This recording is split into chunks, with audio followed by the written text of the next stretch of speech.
Howdy, howdy, howdy, and welcome to tonight's stream. So tonight is Wednesday, so that means it is a Thespian talk night. But before we get to all of that good stuff, let me swap over to this window here. There we go, and my phone says hello because I forgot to turn off the ringer. I don't know if the microphone actually caught it, but whatever. So tonight, as you'll see in the doobly-doo, or should be in the doobly-doo, if you're watching this live, gonna do a little bit of Pokemon Sword stuff for about an hour-ish or so, or until about 7 Central Time. And then the new episode of Thespian Talk should premiere, and it's about almost an hour 10. We managed to keep it a little shorter this time around. And then from there, I'll probably finish up Mega Man 3. So that's the game plan for tonight. And yeah, not gonna open up for anything, just because some nights I want to like have some people join in or what have you. But nah, it's just I want to low key it, and plus we're gonna have the show going anyway. So yeah. But for now, I'm gonna go far around the Isle of Armor, do some shiny hunting, a little bit of shiny hunting, a little bit of max mushroom hunting, because there are still plenty of Dynamax Pokemon that I can give the Gigantamax Factor to. I rented this tongue. So yeah, and you can tell what I was breeding last night. Not a one of them are shiny. But that's okay, When you do shiny hunting and you get into all that jazz, you sign up knowing that you're gonna have some fails or have some time. I'm gonna run around with Cinderace for now, I guess. Or you know what? Where's my boy? There's my boy. That's my boy right there. My boy Umbreon right there. Actually, last time I played around with it, hold on, before I get into the Isle of Armor shenanigans, I'm gonna go to the battle tower real quick, and I'm gonna use some golden bottle caps on some Pokemon, because there's an easier way to get them now. Thank you to the Cramomatic. Alright, who do I want to undergo hyper training? I could have both of my Cinderace, well, the Cinderace still has 2, but this Cinderace I could real easily. I have a gold bottle cap. Yeah, let's do it. Hyping them all up, baby. All right. Sure, we'll do that one. So this Cinderace, this Libero Cinderace is as strong as it can be. What are some other Pokemon that maybe I want to boost up that hasn't been boosted up? You know what, this shiny Lucario, because why not? You want me to hype it up? Yep, it's only got defense and special defense to raise up, but every little bit helps. And one more.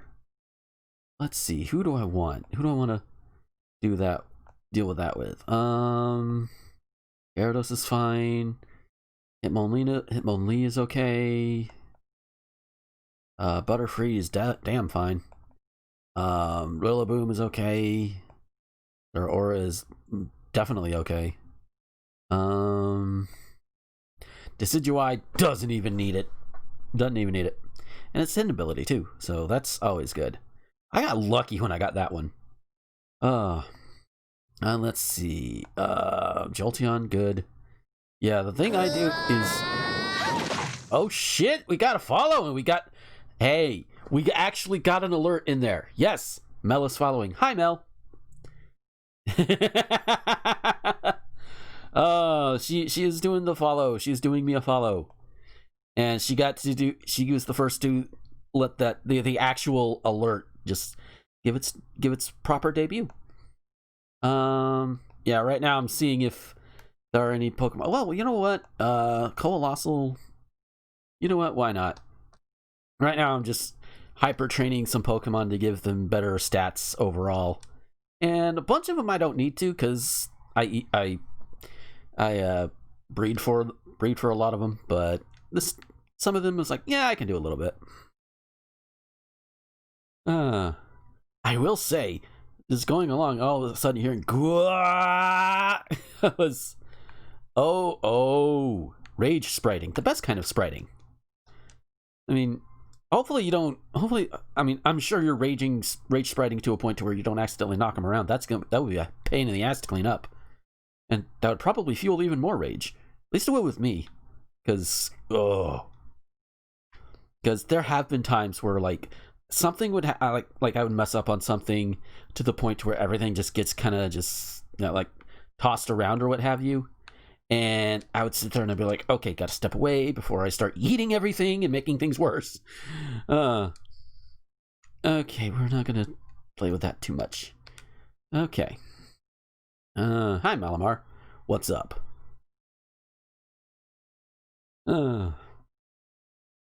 It's my boy.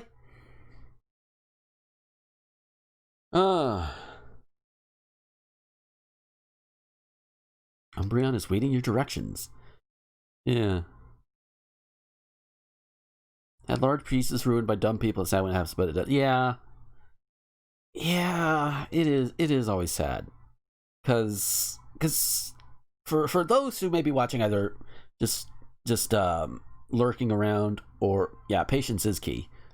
But for those who are watching the VOD or just lurking around or what have you, when you're doing like perler sprites like Mel does, she's done a lot more often than I have. But I have the means. I just need to set up my space. I've been really bad about setting up my spaces better. She says right there, patience is key, and the big ones. Oh yeah, it is sad when something gets ruined. Like okay, there is like I put together a Totodile sprite using the mini perlers, the mini beads, and it mostly looks good, and you wouldn't know it unless you got a really good look at it. But there's like one pixel that I missed. Like I think it's near its mouth. I think it's within arm's reach. No, it's not. Okay, I thought it was. Yeah, definitely one beat at a time. No easy way about it. I mean, yeah, totally. Galarica Twig. What's up, Pikachu? What's up, little girl?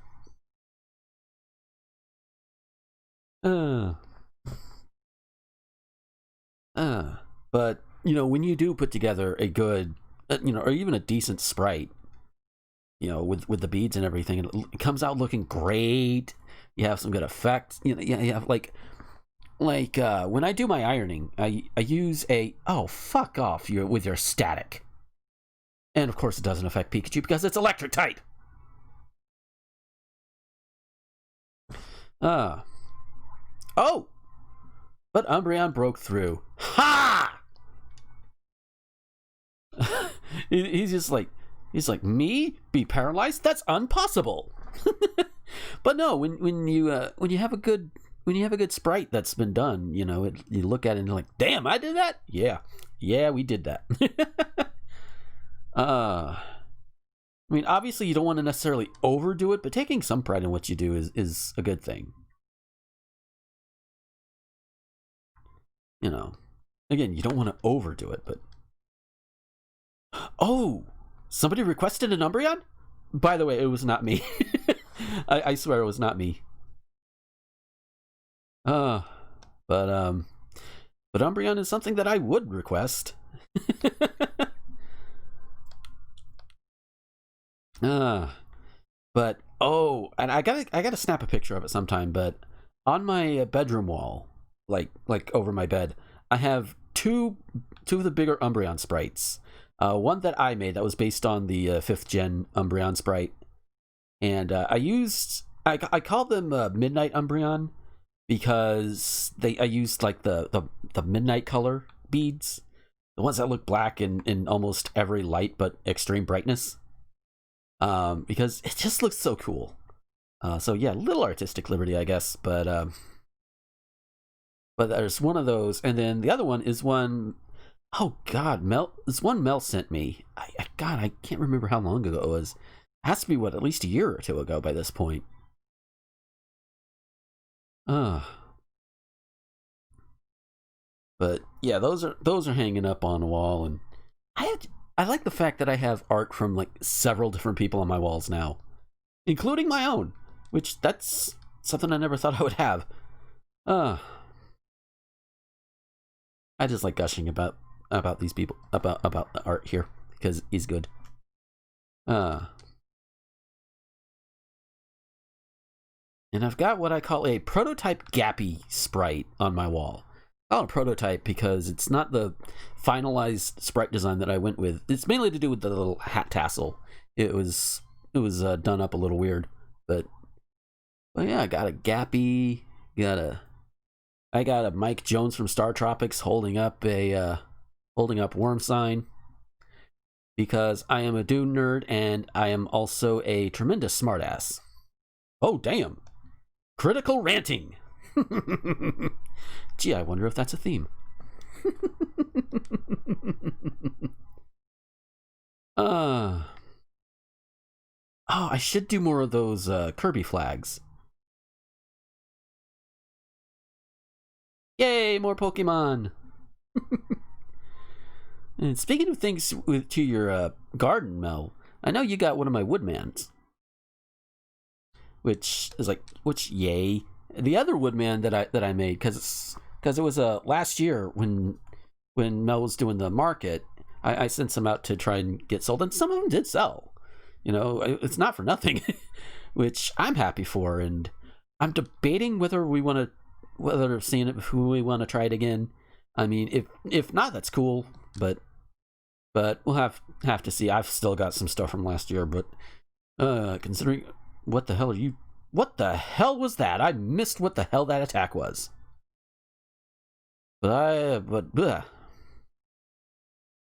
Okay. That was an attack that happened. But yeah, I've got that other Woodman up here on my wall. I've got the other Robot Masters from Mega Man 2 to put up elsewhere. It's hard finding a good place to put them on these walls, because oh god, I can't remember the material of these walls. I guess I'm going for Tauros for shiny hunting purposes, but in most parts of the wall, you can easily push like a like one of those stick pins in or whatever. Not stick pin. Not thumbtack either, but it's I forget the exact kind of tack, but let's just sake of brevity, attack. You can push it through easily in most places, but where it's supported the most, it seems like, then it's a little bit more difficult to push them in. So it's a little hard finding some places. Don't know what Mark is looking like because no one wants to come downtown. Yeah, that's fair. Focusing on the online, yeah. So yeah, that's what I was kind of figuring. Like, yeah. Oh, yay! Yes, you're a good boy landing that critical hit. Come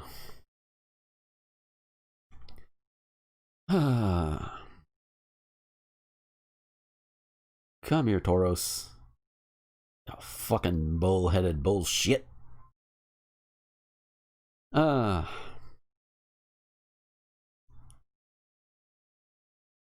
Oh, you use Intimidate. Oh no. You're dropping my attack. Oh no. Whatever shall I do? And you negate it by using Swagger. Granted, it confuses me, but you also negate the attack drop. Ow. It hurt itself in confusion. And you went for it twice. Okay. Sure, why not?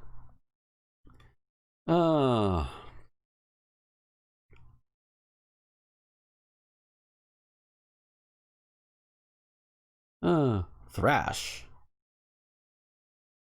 Oh, Thrash. You'd think Thrash would be a good aura, but No, that's not a good order. A good order from this game would be close combat. Hello! The soggiest bread, hello.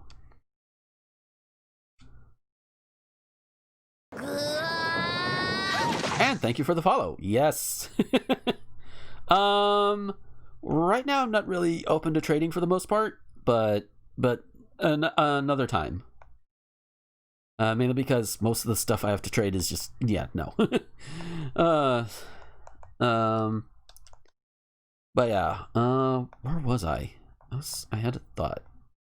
Oh, right, I was gonna maybe swap out some moves with Lucaria there. But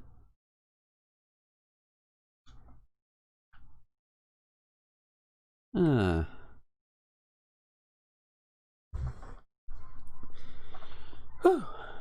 was a weird flash on the monitor. Didn't happen on the TV though. Oh well. Oh, that's nice. You use intimidate. Ha ha ha ha ha.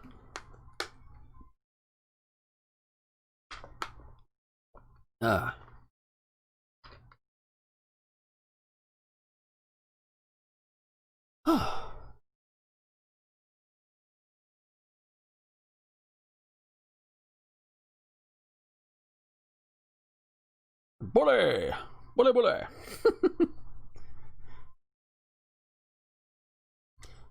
You know, there are some popular songs. I wonder if they exist, or even formerly popular songs.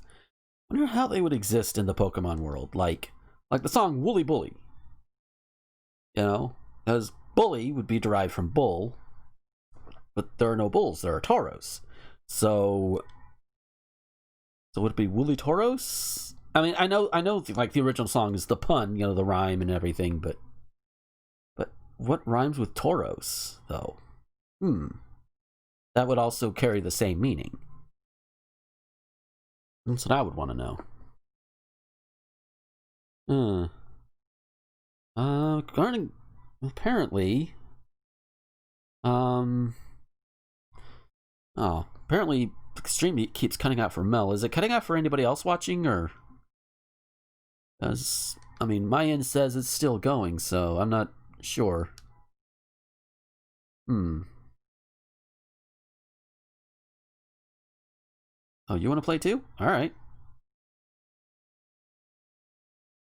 Oh, it shouldn't be cutting out. That's weird.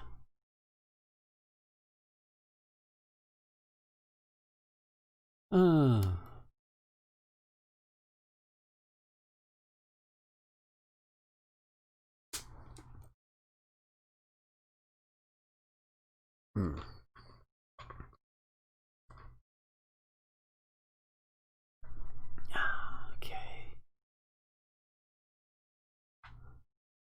Oh, hey, there you go.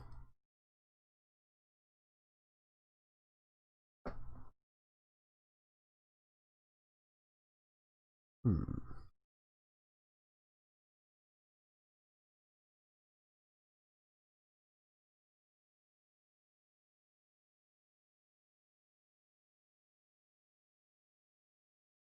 see. It's like, okay, we still got people in there, so I guess I guess it's just a connection on her end. Yeah. United States, where we have the best internet connections. Ah, it's a little pupper.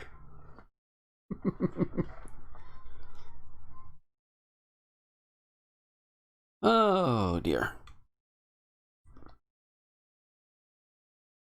Whew. Yeah, not a lot to go on about today, unless everybody wants to hear about drama, but I kind of want to keep that off for a little bit, because come 7 o'clock Central Time, so about 40 minutes or so, gonna have the premiere of my new the premiere of the new episode of my podcast come up, and there'll be plenty of heavier and more drama filled type topics to talk about there. Well, it's pre-recorded, so I play that for an hour. It gives me a break, and it gives you guys something to listen to and be entertained by, hopefully. But it not only premieres here, it premieres like everywhere else too. So it's like, I'm streaming on Wednesday. Why not premiere it?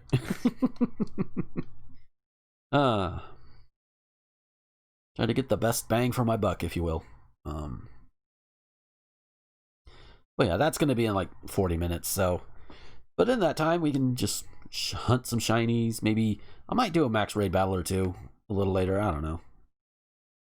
Chansey, hi. I say earlier I'm going for Tauros, and then I just go all over the place. That happens sometimes. Like I was one night. I think it was like in the last week or so. I was just farting around and looking for max mushrooms and everything, and I ran into a random shiny Tangela. I was like, oh shit. So that was fun. You know what? Let me look in some caves for some max shrooms. Smack down a couple of Tauros on the way. Yeah, we know. If it doesn't intimidate, yep, it does. Because I think its other ability can be Anger Point, where if it takes a hit, and I think if it takes a physical hit and it survives, it'll like max out its attack or something like that. I think. I've only seen it done like once or twice, and I'm going by memory, so.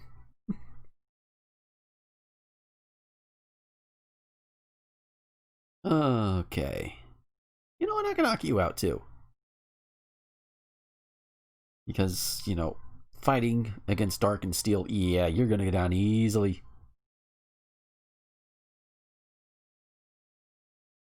I mean, Bisharp is a poke. I've already got a shiny Bisharp somewhere in home. In fact, I got a couple of them.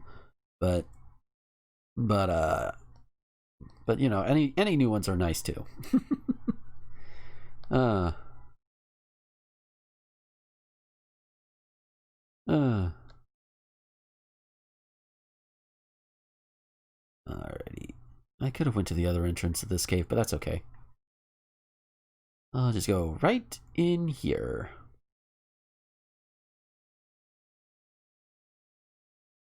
So I know max mushrooms, they do spawn naturally without having to do any max raid battles. But it's kind of slow. A normal gem. Yeah, those Gen 5 gems, holy shit. Yeah, they took away most of those because holy shit, were they over? Oh, shrooms!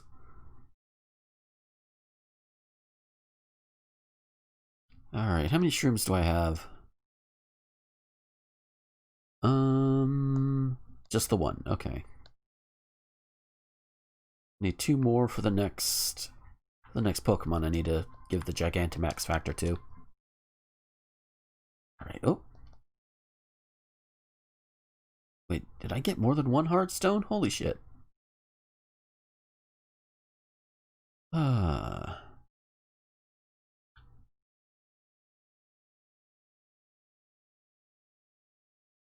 Alright, let's check the next cave. Which is going to be down over here.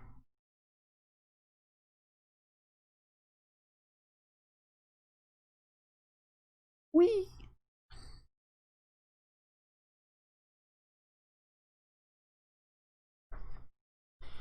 Alrighty. Come on, tanky girl. You think somebody's ever nicknamed a Miltank Tank Girl? Sure, they probably have by now, but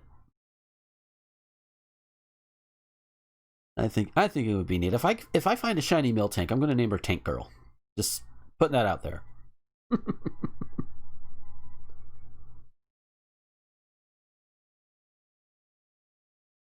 All right, don't need watts.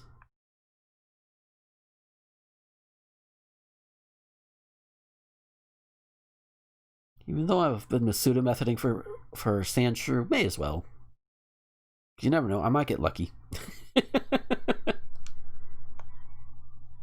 Yeah, just it's an aura sphere to the face.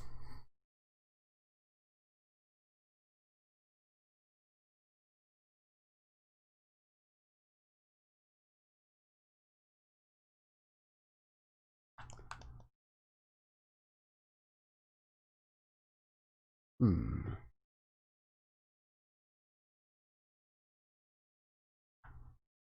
Alright, doesn't seem to be any in here. Oh, hello, Cubone.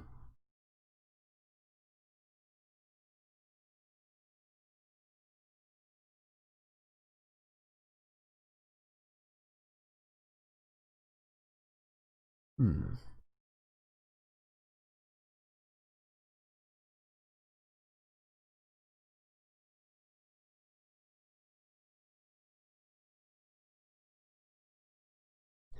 Ah, righty. So, where's next? The other cave, I could just zoom.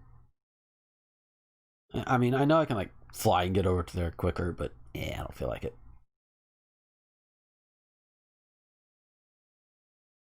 Hmm.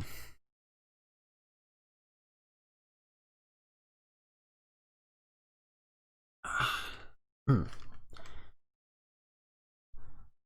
Don't you just hate it when you're wearing a headset and you're playing a game that requires, both hands on the controller, and then your ear starts itching.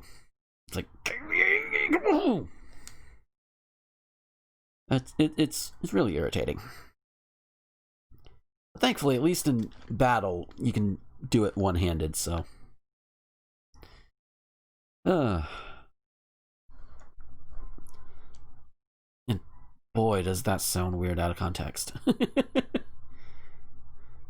You do it one-handed, two-handed, probably even multi-handed. Well, I guess two would be multi. I don't know what I'm talking about.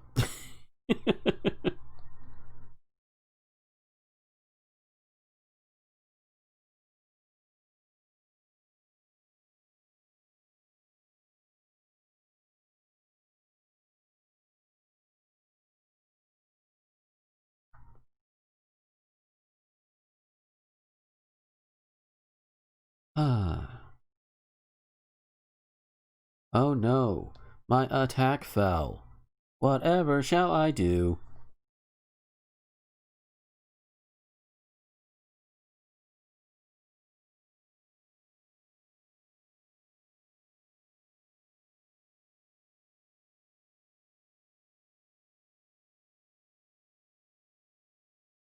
There, I'll go through the forest again, just in case. It's raining!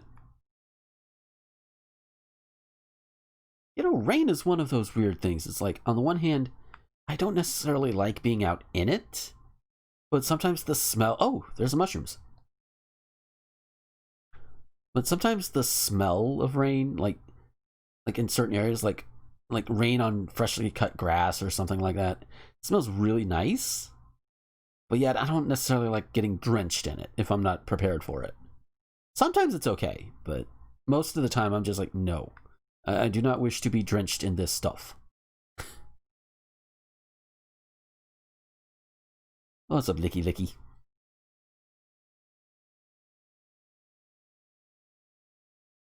You'd think Licky Licky would have a longer tongue than Lick a Tongue, but no. Uh, kind of a tongue downgrade if you ask me. Well, it's a lot more roly-poly. I mean, makes sense. It has to learn rollout in order to evolve, so. Well, the Lick a Tongue has to know rollout, but. Um,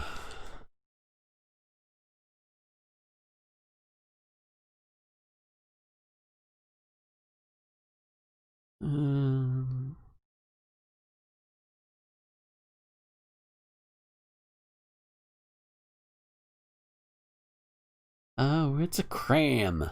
It's Cram-O-Rant. Hey, can we put things in your gullet and you spit out something, or is it only for the robot? I know it's only for the robot.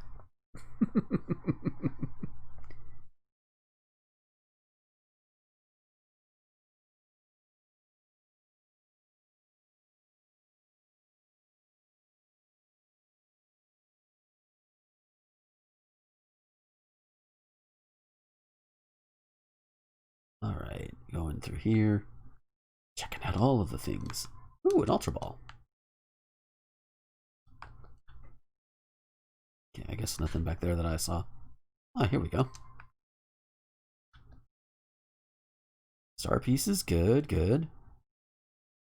Hey, Druddigan. Kind of looks neat. Kind of looks neat in this game. I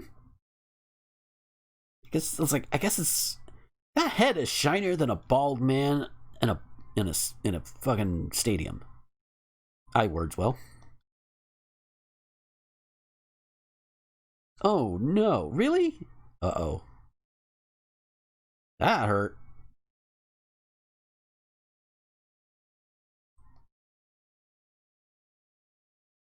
Let's try that again. This time with less fail, Lucario. How about it? There we go. Really? Okay, Meteor Mash is a contact move. Good to know.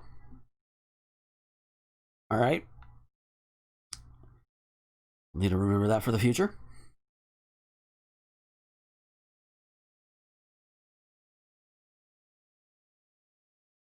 Alright, what else is around here? Oh, what's up here? Wimpod! Alright. An oval stone. Ooh. Give those to Happiny, and Happiny will evolve. Well, you have to level it up with it while it's holding it. And I think you can only do it during the day. Been a while since I've evolved a Happiny. And I think that's how you do it.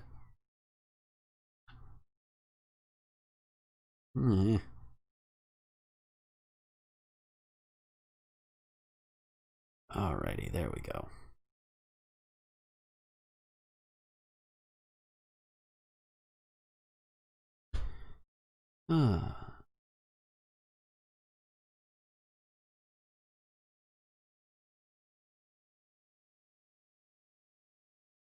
A wild Sandygast.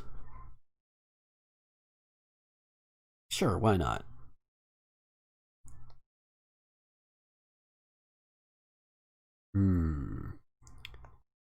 Well, you know what? I haven't used Psychic in a while.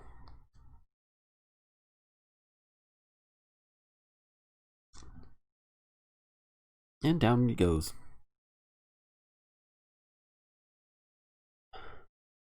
Alright. I thought I saw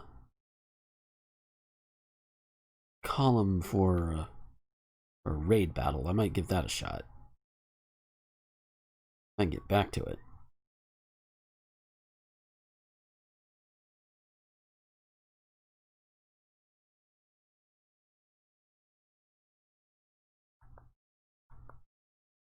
Okay.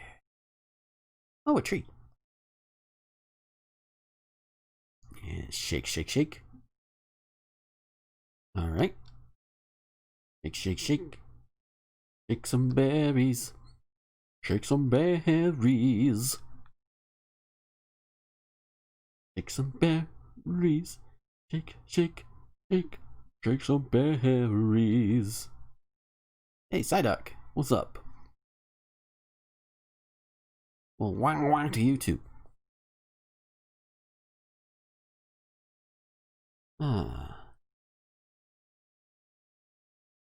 Yeah, double check and make sure it's still going. Yeah, we're good.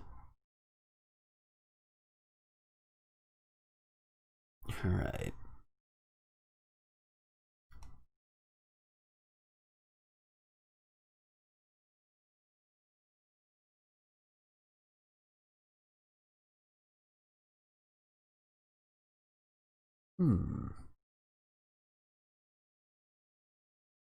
Lopunny. And a favorite of furries everywhere. But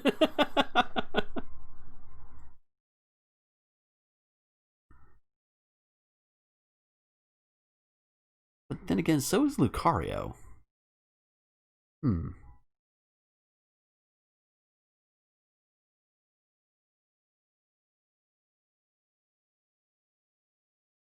That actually reminds me. I saw like a pie chart of the Pokemon that's had the most Rule 34, let's just say, made about them. And I wasn't shocked to see like Gardevoir, Lopunny, Lucario up towards the top.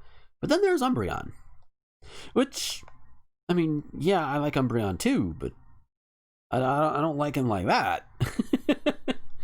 But then somebody pointed out like their similarity to a different character as well, and then it started making sense.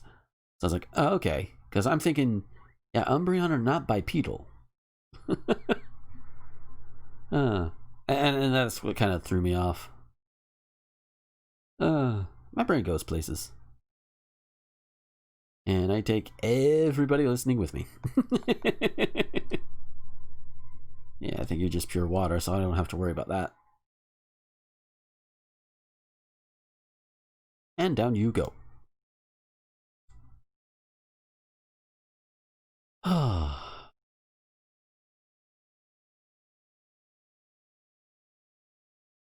know there was one somewhere.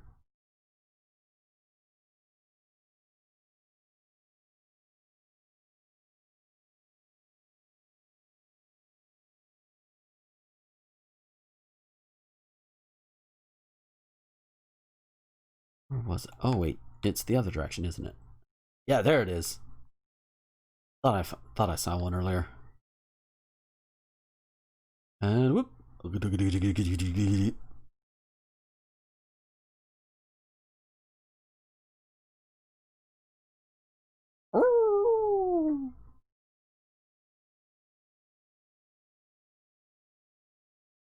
Yeah. Party going rock and roller. Yeah, I'm pretty sure everybody's made that one. Lucario wants to be petted. Aww. Watch, this thing probably has sturdy. Watch. Or not. Okay. 50-50 chance, I guess.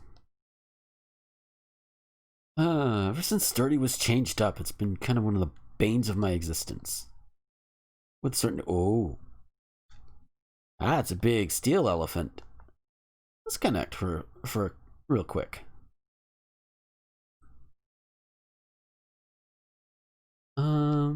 Load up. There we go. Do I want to do... What do I want? You know what? I'll do this newly powered up Cinderace, and we'll go with that.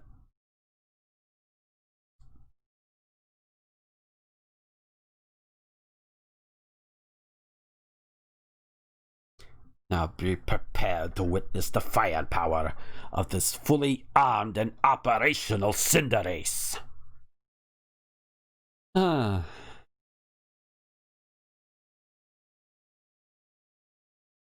Fire at will, Commander. I just had to complete the line, I'm sorry. Yeah.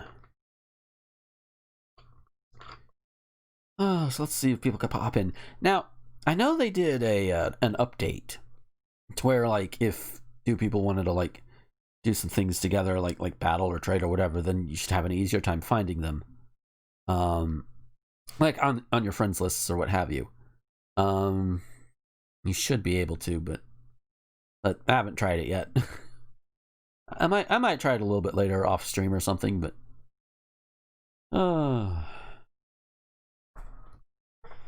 whew.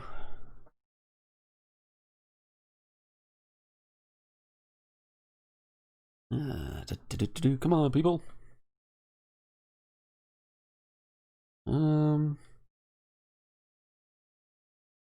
Well, that's going on. I'm checking my heads up display. Nothing interesting. I like referring to my phone's notifications, like, you know, how they pop up or whatever.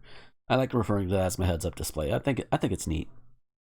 And it also counted in a more literal sense because I drove trucks for a while, and I would always have my phone situated to where, at a glance, if like an important call was coming in, or more likely an important text or what have you was coming in, then I could just glance over like, oh, okay.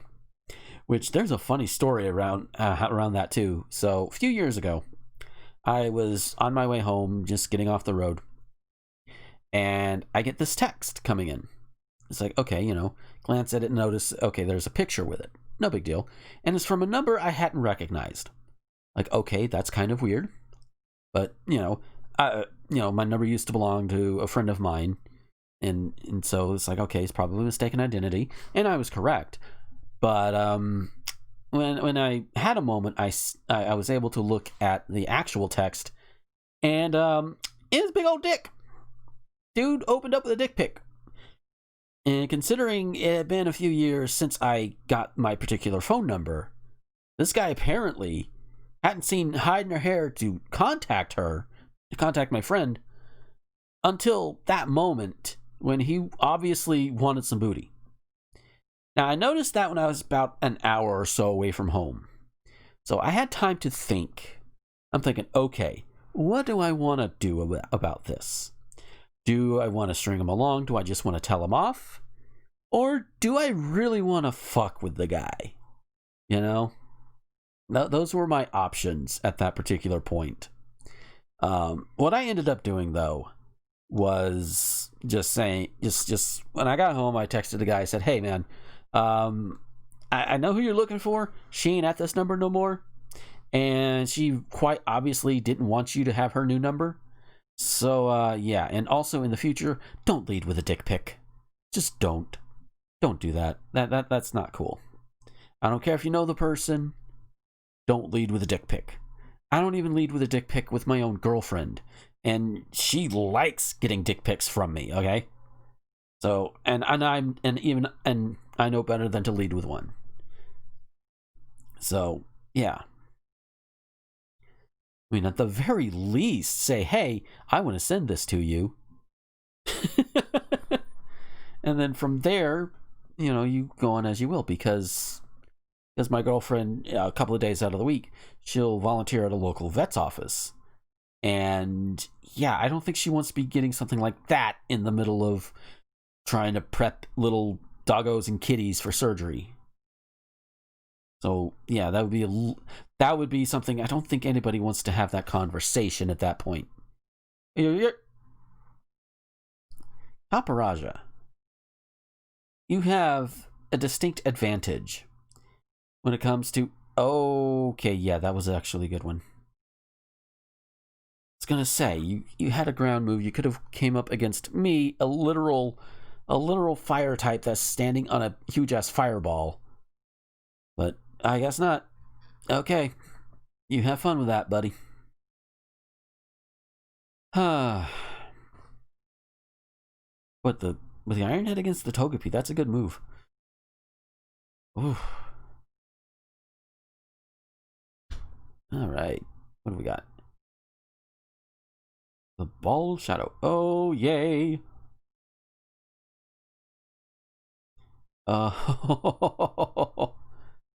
Oh, thank goodness for that life due. Uh-oh. Attack and defense. Okay. Alright. Really? I swear, the CPU is very stupid. But that's okay. It makes things a little easier sometimes. Fucking damage limits. That could have very easily just ended you, but no. Oh. And you missed. Okay, at least you attacked. I mean, could have had... Oh, fuck off. Steel Surge. Who are you aiming at? Really? Pick odd targets. But then again... Uh-oh. Oh, no. That's like half the damn team. That's like half the damn team. Jeebus. People playing Animal Crossing. Maybe, probably when I'm not, when the podcast is running, I'll probably check in on my Animal Crossing, but that's not what I said I would do for this, so yeah, here we are. I have a ball to the face.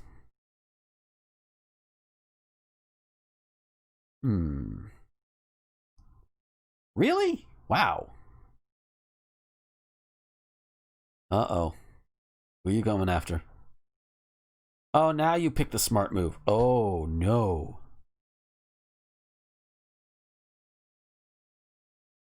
Oh, no. Oh, shit. Ah! Oh, this is gonna be close. This is gonna be close. At least we're all faster than it. Ah. It's basically a steel type, um,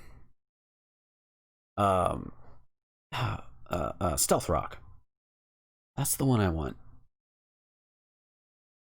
Alright, boys and girls. Let's take care of this. Let's take out the trash. Oh, yeah. Come on. Shadow Ball. Good, good, good. Now, Togepi, are you... Oh, you're attacking? Is it going to be enough? No! Oh, no. Oh, dear. Assholes be clinched. Oh, no. Uh-oh. One more.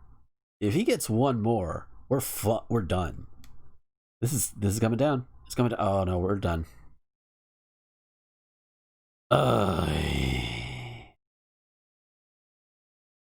To which I say, fuck are you?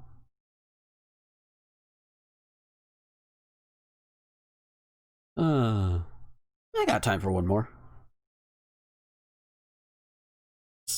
Oh. Am I gonna try again? You bet your bippy I'm gonna try again. Look, maybe not with Cinderace this time. Let's see, attack is 331, 361 for Incineroar. But it's slower. 364 attack. Better attack, but not quite as fast. What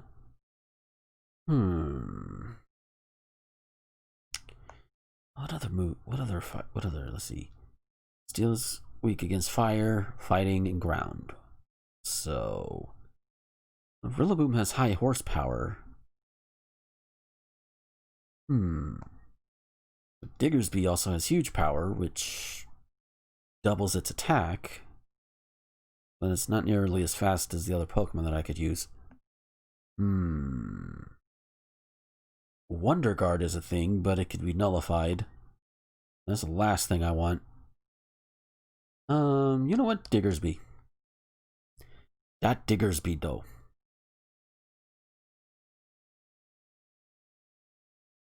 So while we wait for my chunky bunny boy, I think that's a boy.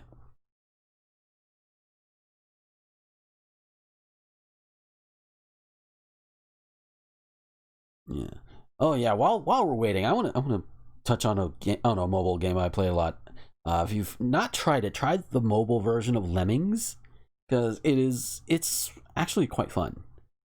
Free to play. You know, you don't have to put in money. But there will be ads. Not between levels, thankfully, but they did ads between levels. Holy shit. But you can like get little lemmings from different tribes. Like I've got one named Petal, Petal, from the Origami tribe. Used to run a florist until it folded. Yes, grown. Yes, your groans give me life. Because I know that's going to be most people's reactions when they hear something like that. Hey, we got somebody coming in with a Carkol. Carkol. Incineroar now, that's not a bad one. But hey. Then again, they're probably looking at my Diggersby like, what the hell are you doing? Oh, trust me. They don't know I've got huge power. They might assume, but... Oh...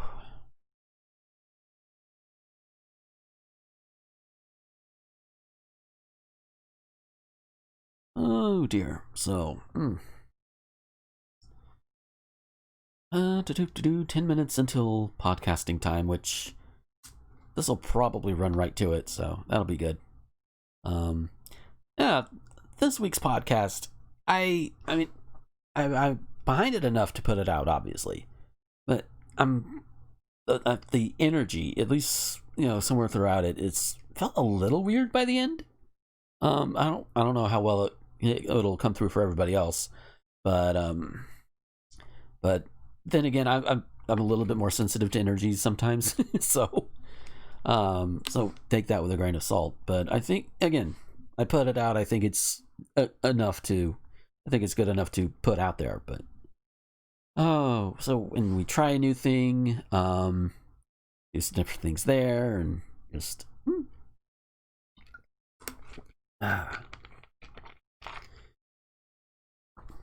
it's the roster this time is me and my two dude co-hosts, and I think they were kind of. I think we're each kind of himbo-ish in our own ways. Or at least that's where I thought we were going when I brought it up. It's like at the top of the show.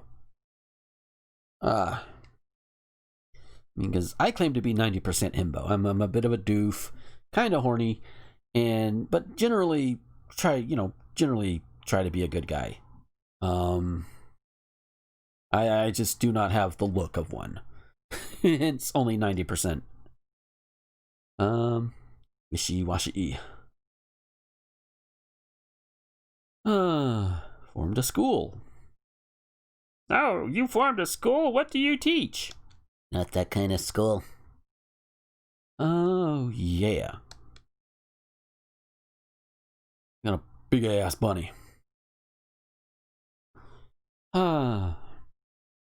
If you or someone you know has been assaulted by a big ass bunny, I don't know what to tell you. It probably could kick my ass too. Well, you're no help. Well, ooh, that's a good opener.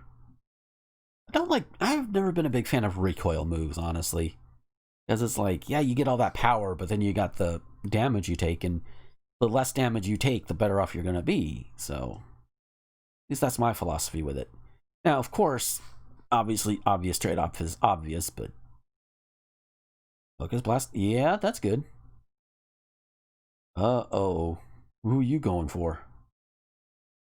You're going for Tiger Kitty.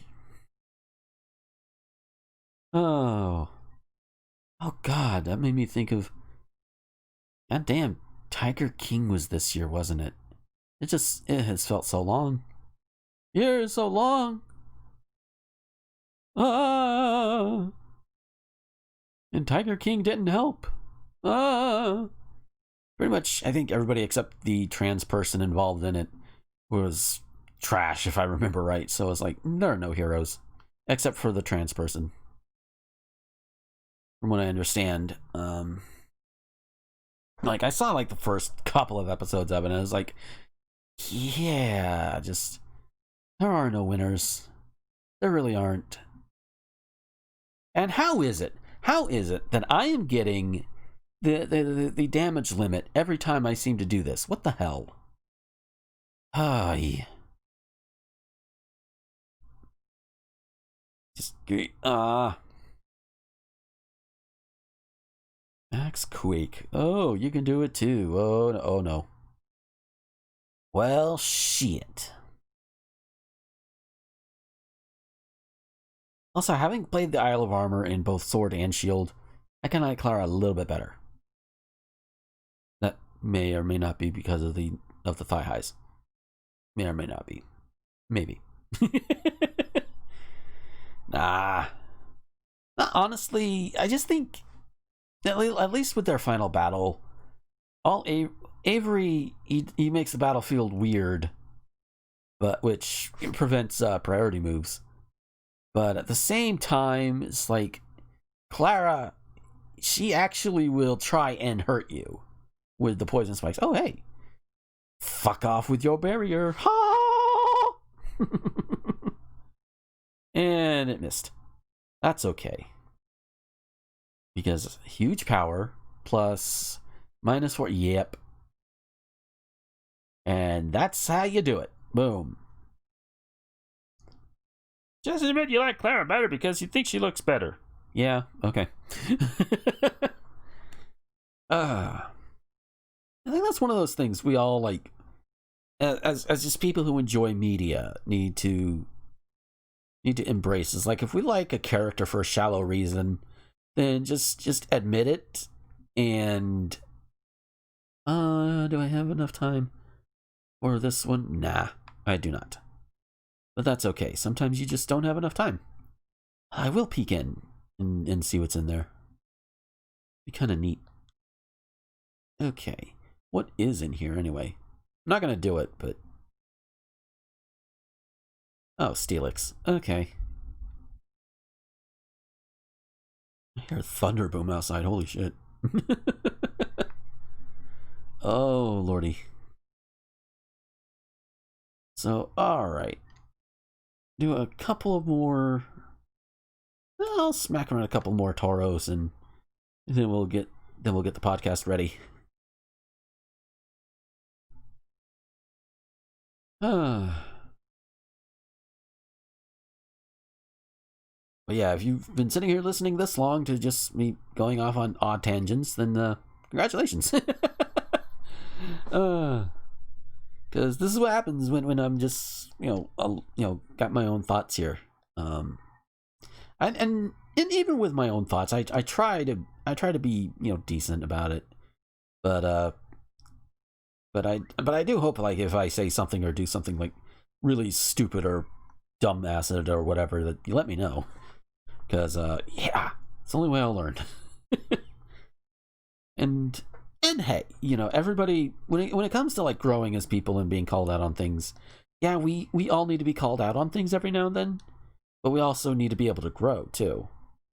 There are like very few things that render a person just completely irredeemable. It's very, very few. And even with some of those things, the reason why they might be irredeemable is their reaction to it. So, like, if somebody does something heinous, and then they realize they have a my God, what have I done moment later, and it, it's like it's all genuine and everything, and it's hard to tell from the outside. I understand that, but if they have that epiphany, they have that moment, their actions are going to show. It will eventually come through their actions. At least that's what I have seen and experienced in my life. Now, does that mean if somebody is doing that and they've done something super heinous, does that mean they need to be instantly forgiven? No, you don't have to. You don't have to forgive anybody if you don't want to, or if you don't feel comfortable doing so. But, people are complicated. We are complicated creatures on this planet. And, I think a lot of people tend to forget the nuance. And I admit, I do too. I've been guilty of it. I try not to be guilty of it, and I will probably fail. Knowing your limits and knowing your faults and your shortcomings is also very important. Because you know it, and you can try and avoid it. Unless you know it and you just don't give a shit, or if you have a defeatist attitude about it. Yeah, I don't know why I got on that track, but oh well. Hopefully it's words of wisdom that helps people. All right, so we're about 1 minute out. 1 minute out from the podcast thing. You know what? I'm gonna check this. It's for the hell of it. I didn't think so. That'd have been hilarious if I got the shiny right at the last minute, but that's okay. Okie dokie. Hoorah! Okay.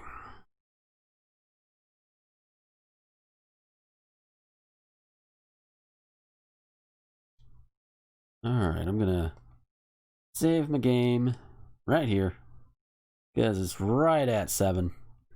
Right at 7 Central Time. So, what's gonna happen now is we're gonna go from here. Once it tops over, it'll go straight into playing the episode of Thespian Talk. This premiere, brand new episode. We recorded it yesterday, and I got it all set up within a few hours. Patrons, of course, they get it a day before anybody else does, including these premiere streams. So my patrons have already had a chance to listen to it and check it out. But yeah, so I'm gonna shush, and then once I shush, I'm gonna start up again because it's podcast. So yeah, I will talk to you guys I'll talk to you guys like this in about an hour 15, and then yeah, we'll do some Mega Man after the show. Hope you guys enjoy. The following show contains views and opinions that may not be suitable for all audiences. Audience discretion is advised. This week on Thespian Talk, one racist email from 2003 comes back to bite him in the ass. We talk COVID stuff, and a golf game goes wrong in the weirdest way I have seen yet. All this and more this week on Thespian Talk.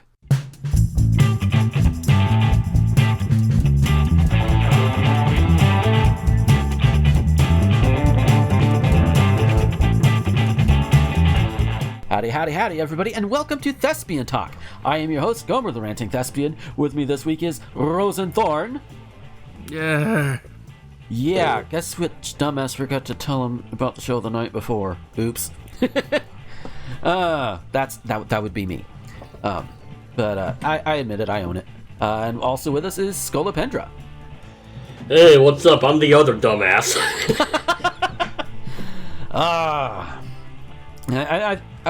Have we become a show full of even partial himbos? Because I claim it. But you know, it's the him show. Yeah. The him show. Well, it's the him show. Yeah. So yeah, Rosen. Over the past couple weeks, how the hell have you been? Well, more for them because I hang out with you almost every night, but they don't know that. Very tired and just drained. Yeah, I do honestly know the feeling, because it's like the past 2 weeks we're actually doing this on time this week, so this is likely going to be on the Twitch stream for this particular Wednesday, and so hello everybody in stream, just so I give you guys a shout out at the top of the show. But the past 2 weeks, the fatigue and other things kept pushing everything back a day. So I get the whole tired and fatigue thing because everything, and we're going to talk about some of that everything too. Not going to be able to touch on everything because there's so much, but we're going to talk about some of it at least. Yeah. How about you, Scully? How you been? Oh, I mean, yes, I'm kind of tired, but I mean, kind of okay. Yeah. Been cleaning my room lately, so.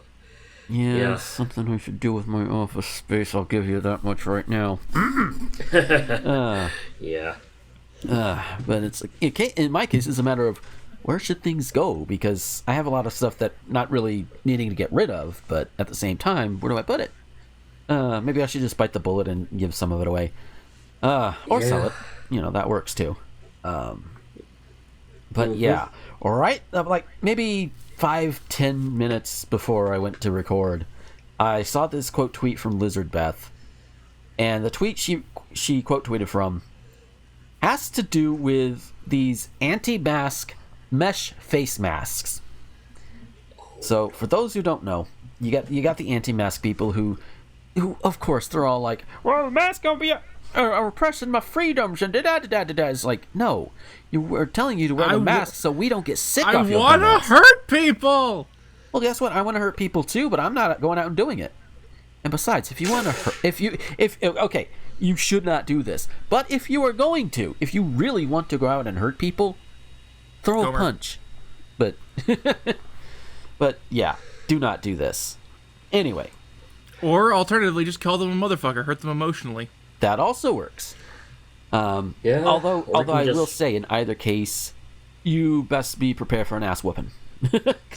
Point is, wear the goddamn mask. Yes, and not these. If you don't wear a mask, you're an asshole. Yes, exactly. Exactly.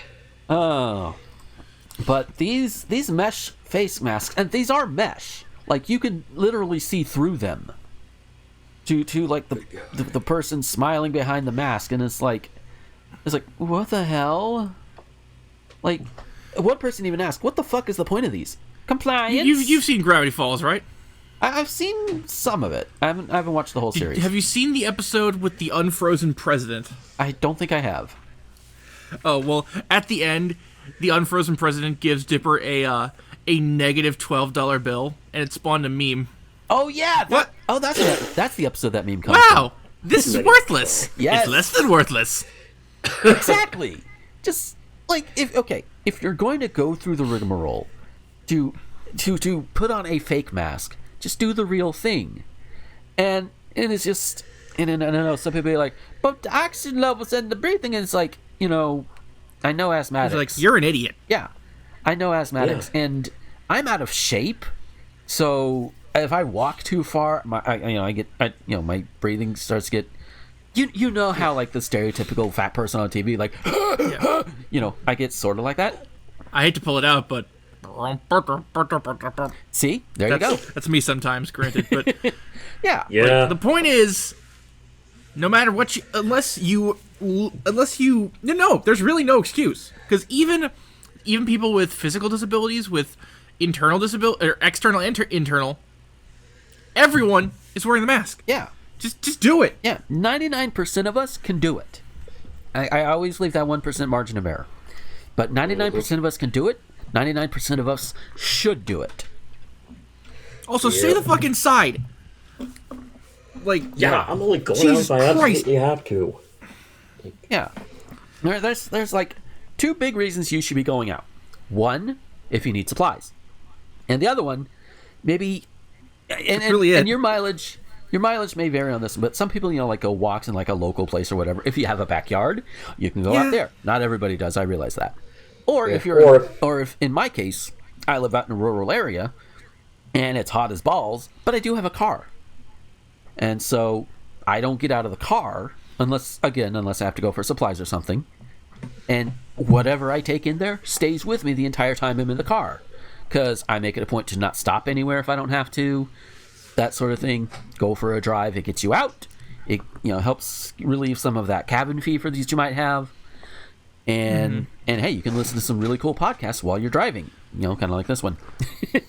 So let me put it this way: I deliver for a food service that shall be unnamed for reasons. Yeah. And I hate doing it right now because I feel constantly at danger. Yeah. And I'm one of the lucky ones. My problems don't matter right now. Yeah. The point is, wear your damn masks. I hate this country. I hate it. Yeah. I know I'm probably gonna get shit from idiots. Oh, don't we all? If you can't figure out why I hate it here, then fuck you. Yeah. We'll have a few reasons why. I'm done giving a shit. Fuck you. Yeah. I don't blame you, man. I really don't. And one of the biggest reasons behind Rosen's fuck you, I didn't put this in the main news notes. I kept it aside because I wanted to just touch on it a little bit, and it has to do with the coronavirus. Have you seen that cartoon? Can't remember what it's called, but it's like the really horny Pokemon professor. Uh-oh. He's like, as like the mask of him wanting to fuck Pokemon is falling off. Oh no. He's like, oh, you think people play this shit because of Smogon? Fuck you. Shit. I'll send you that video. Yeah, just oh my god. That's I can see the similarities between that and people like the Trump administration, who I was before going. That's where my fuck you comes from. Yeah, because I pulled this article from NBC News, and after a few months of mixed messages on the coronavirus pandemic, White House is settling on a new one. Learn to live with it. Because that's an appropriate response from the government that's supposed to be taking care of everybody. Even though this government in this country was founded by white slave owners who wanted to be free to keep their slaves and get rich off the backs of poor people, I found it, by the way. Yeah. So right there. All right. But just and honestly, that first paragraph with this whole thing, with the White House in the Trump administration in particular, telling most people just live with it. And of course, if you're rich, you don't get to just live with it. You get to have all of the treatments, all that you want, and if you're poor, again, it goes back to God, what's his name? The dude from Florida, Democrat. Ron DeSantis. No. It was DeSantis. I would have named him out. Grayson, I think it was, Democratic Congress critter from years ago. I don't know.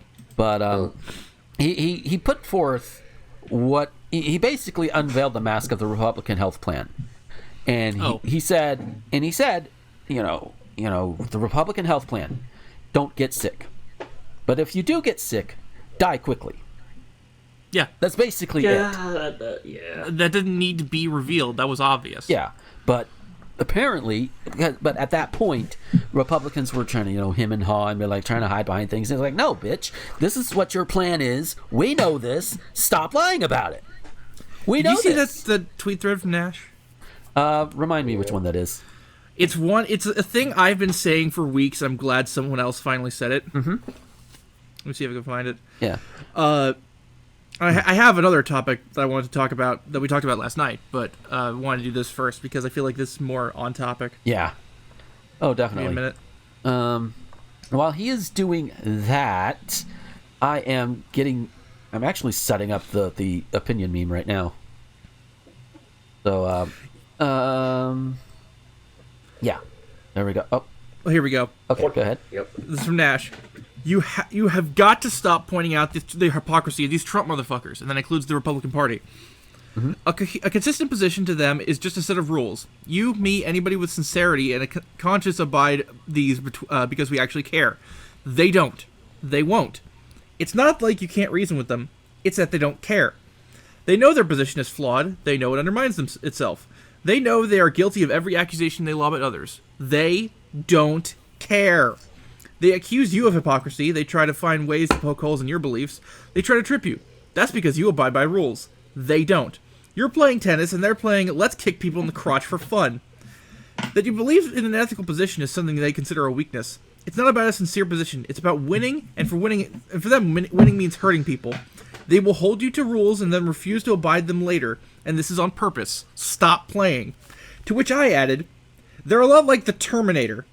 They cannot be reasoned with, and they absolutely will not stop until everyone who's not them is dead. Yeah, sounds about right.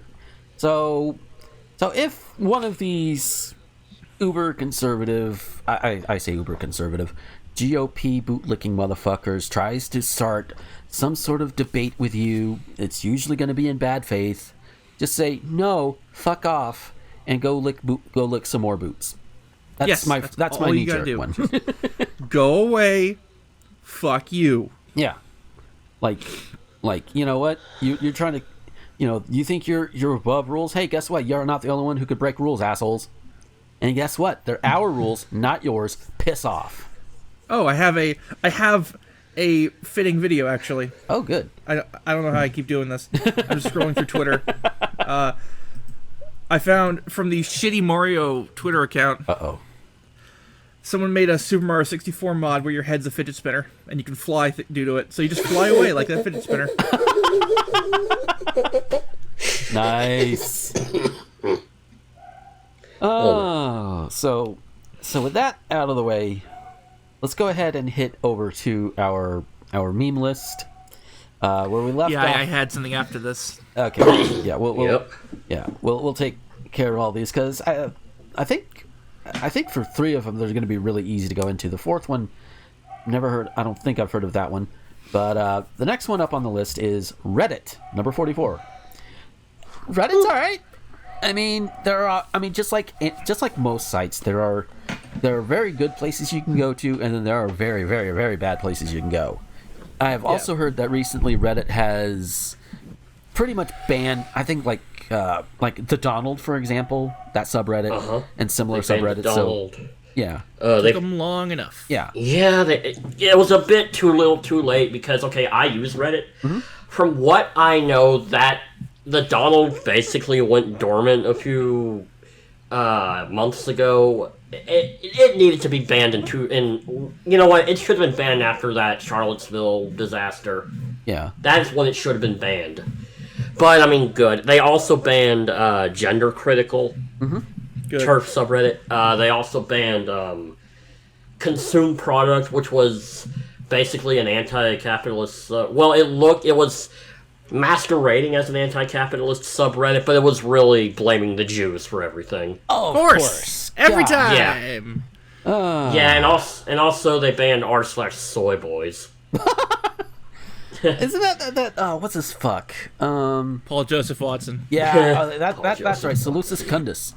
Because and let me explain why I call him that for people who may not understand right away. I refer to him as Seleucus Secundus because in the Dune universe, at the time of the original Dune novel, Seleucus Secundus was the prison planet for the Emperor, and thus, there's that. And Paul Joseph Watson's Twitter handle is Prison Planet. Prison Planet, yeah. Mm-hmm. Oh boy. So I even have it set up to where and I even have it set up to where my word replacer will replace all instances of his name with Seleucus Secundus or some variation thereof. Yeah. Nice. So, yeah, but yeah, I mean, with the banning of the turfy and the white nationalities and all of that, good on Reddit. Yeah. Though they did ban one leftist subreddit just to be we're not biased against one political side. Yeah. See, we banned this one leftist subreddit. Yeah, Chapo Trap House specifically. Yeah, although that subreddit was a bit toxic, but not really worthy of a ban. I was about to say it kind of fell off the wayside. Yeah. A bit. Yeah. Anyway, I tend to, on Reddit, I tend to just browse, like, kind of niche hobby subreddits, and, like, r/metal is my main haunt. There you go. Squared Circle, Shitpost Crusaders, Danganronpa. Nice. That's about it. I mean, I just stick with the main Pokemon one, one for it's super effective. The Jacksepticeye subreddit, which so many memes. Oh. Yes. And of course the shiny hunting subreddit, because some people get some really cool shinies. Like you'll see people posting in there, oh my god, I got the shiny in one egg, and it's like, oh god damn, good for you, man. Dang. It's like, holy shit. Like, just the morning I recorded this, we're recording this, I finally got my first shiny Sandshrew through Pokemon Sword. It took over 1,000 eggs. Dang. Pain in the ass, but it's fun, and for me it's worth it. So Yeah. Also it's helps. a cool looking shiny. yeah, also helps that I have a little device that helps me hatch eggs when I'm needing to multitask. Nice. So yeah, Do you call it an ovipositor? something like that. So next one up is long distance relationships. I was in one for 7 years, and now she moved here. I'm fine with it. I am currently in one, 6.5 years as of this recording. Well, the week before this recording, technically, but who's counting? I'm counting.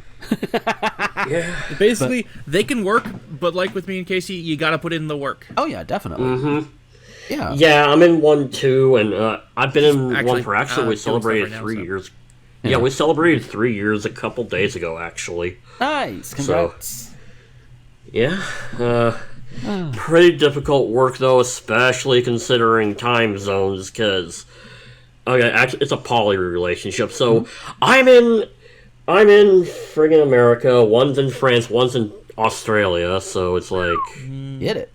yeah, yeah. Oh, the French. Yes. Significant Hell yeah. others. Celebrated for the time zoniness. Yeah. Yeah. And oh lordy. And It's I'm hard not sitting here work, thinking. I'm not sitting here thinking, damn, I don't even have to worry about time zones most of the time with mine. Because again, this is another thing for those who don't already know. The part of Florida I live in is in the Central Time Zone. Pretty much everything from the border of the eastern border. Basically, if it's under Alabama, it's in the Central Time Zone, and that's where I am. And Becky, she lives in Chicago, and well, Chicago's central.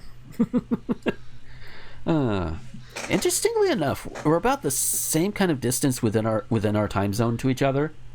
Like, I think I'm like maybe 40 or so miles away from the Eastern time zone border, and I think Becky is similar from there, at least in the part of Chicago she lives in. So that's a neat little thing. But yeah, I would like to make it not so distant, but that is also okay. We will get to that point as soon as we can. Yeah. The next one up is nationalism. Boo. Considering every horrible thing that has happened under nationalism, it can go and fuck itself. Yeah. Like that feels like cheating. We don't even need to talk about that one. Yeah. And most Americans who say they're patriotic, no, you're nationalistic. Yeah. If you were patriotic, you want to improve this country. Yeah.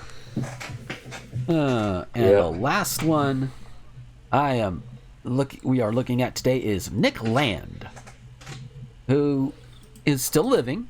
So Nick Land, if you're listening, is that Nickelodeon Land? No, it's a dude. Oh. At least the first one I've pulled up is a dude. So he was born in 1962. He's still alive. He's 58. So he is a British, well, according to Wikipedia, an English philosopher, short story horror writer, and blogger. He's known by some as the father of accelerationism. Writings are theory fictions, a genre created by the philosopher Jean whatever his name. John Balzac. Something like that. Co-founder of the 1990s collective Cybernetic Culture Research Unit, or CCRU, his work has been tied to the development of accelerationism and speculative realism. Oh, Jesus, I don't care. Sounds like some L. Ron Hubbard bullshit. Yeah. I don't care. Yeah. Let's see. He's also known for, along with Curtis Yarvin, for developing in his latter works the anti-egalitarian and anti-democratic ideas behind neo-reaction and the Dark Enlightenment. Later work has become increasingly focused on advocating for scientific racism and eugenics, what he calls hyper-racism. Oh, no. Yeah, fuck him. Nope. Next. Yeet the motherfucker into the sun. Yeah, just nope. Fuck you, Nick Land. If you're listening, fuck you. He's probably not listening, but damn. No. So yeah, that was our 4 for this week, and we learned something today. We learned a thing today. You guys learned some things, hopefully. But yeah, Rose, you said you had something after this particular segment. Well, I figured we could do this once every 3 months, because that's usually when it happens. And you and I did this with the group last night. Ah, yes. I'm thinking of a name for it. Because what we were doing the night before we recorded this, we were looking at some of the newest anime to actually come out of Japan, as opposed to anime or to be coming out very soon. Yeah, that has either come out or will come out soon. Before you say it, anime is just Japanese word for animation. So yes. Yeah. So. Yep. So I assume you've got this list. I do. Good. I can just list I figured I'd list the ones that aren't, brand new things, and we'd talk about the ones that are. Okay. Just briefly. Okay. So, looking through this list in no particular order, we got a new season of ReZero, we got a new season of Fire Force, new season of Sword Art Online, and then our first new thing, The God of High School. Yeah, we watched the trailer for this, and it looks kind of interesting. Yeah, it kind of looks like a little generic, but the production team is Studio Mappa, who've done great work in the past. So I'm kind of intrigued on that alone. Yeah, just and it's a high school tournament fighter. Because dude proclaimed himself to be the strongest high schooler, and he's invited to participate in the God of High School tournament to determine the strongest high schooler. And he's told if he wins, any wish he makes will be granted. It's basically Dragon Ball. Yeah. Dragon Ball High School AU. Nothing wrong with that. Nice. Well, aside from it, unless it's Dragon Ball Evolution. Yeah. That's something nobody wants. That's a bad. Yeah. I'm not even into Dragon Ball, and I'm like, yeah, that's bad. Just why? All right, what's the next one you got? Let's see. We got My Teen Romantic Comedy Snafu Climax. That's another sequel. The Misfit of Demon King Academy. I don't think we talked about this one, actually. Oh. Yeah, here is the premise. Mm-hmm. The tyrannical Demon King has been reincarnated after 2,000 years. However, his suitability to the academy that educates candidates to become the new Demon King renders him a misfit. Wow. Okay, that's kind of funny. Anos Voldegord. It's a hard name. Japanese names that aren't Japanese are hard to pronounce in anime. Yeah. Like when they try for like Vikings, in Vinland Saga, it's a little difficult. Yeah. Yeah, it was a tyrannical demon king that eradicated humans, spirits, and even the gods, but became bored of eternal warfare and reincarnated with dreams of a peaceful world. However, what awaited him in reincarnation after 2,000 years were descendants who became too weak after being accustomed to peace, and all sorts of magic that deteriorated to the extreme.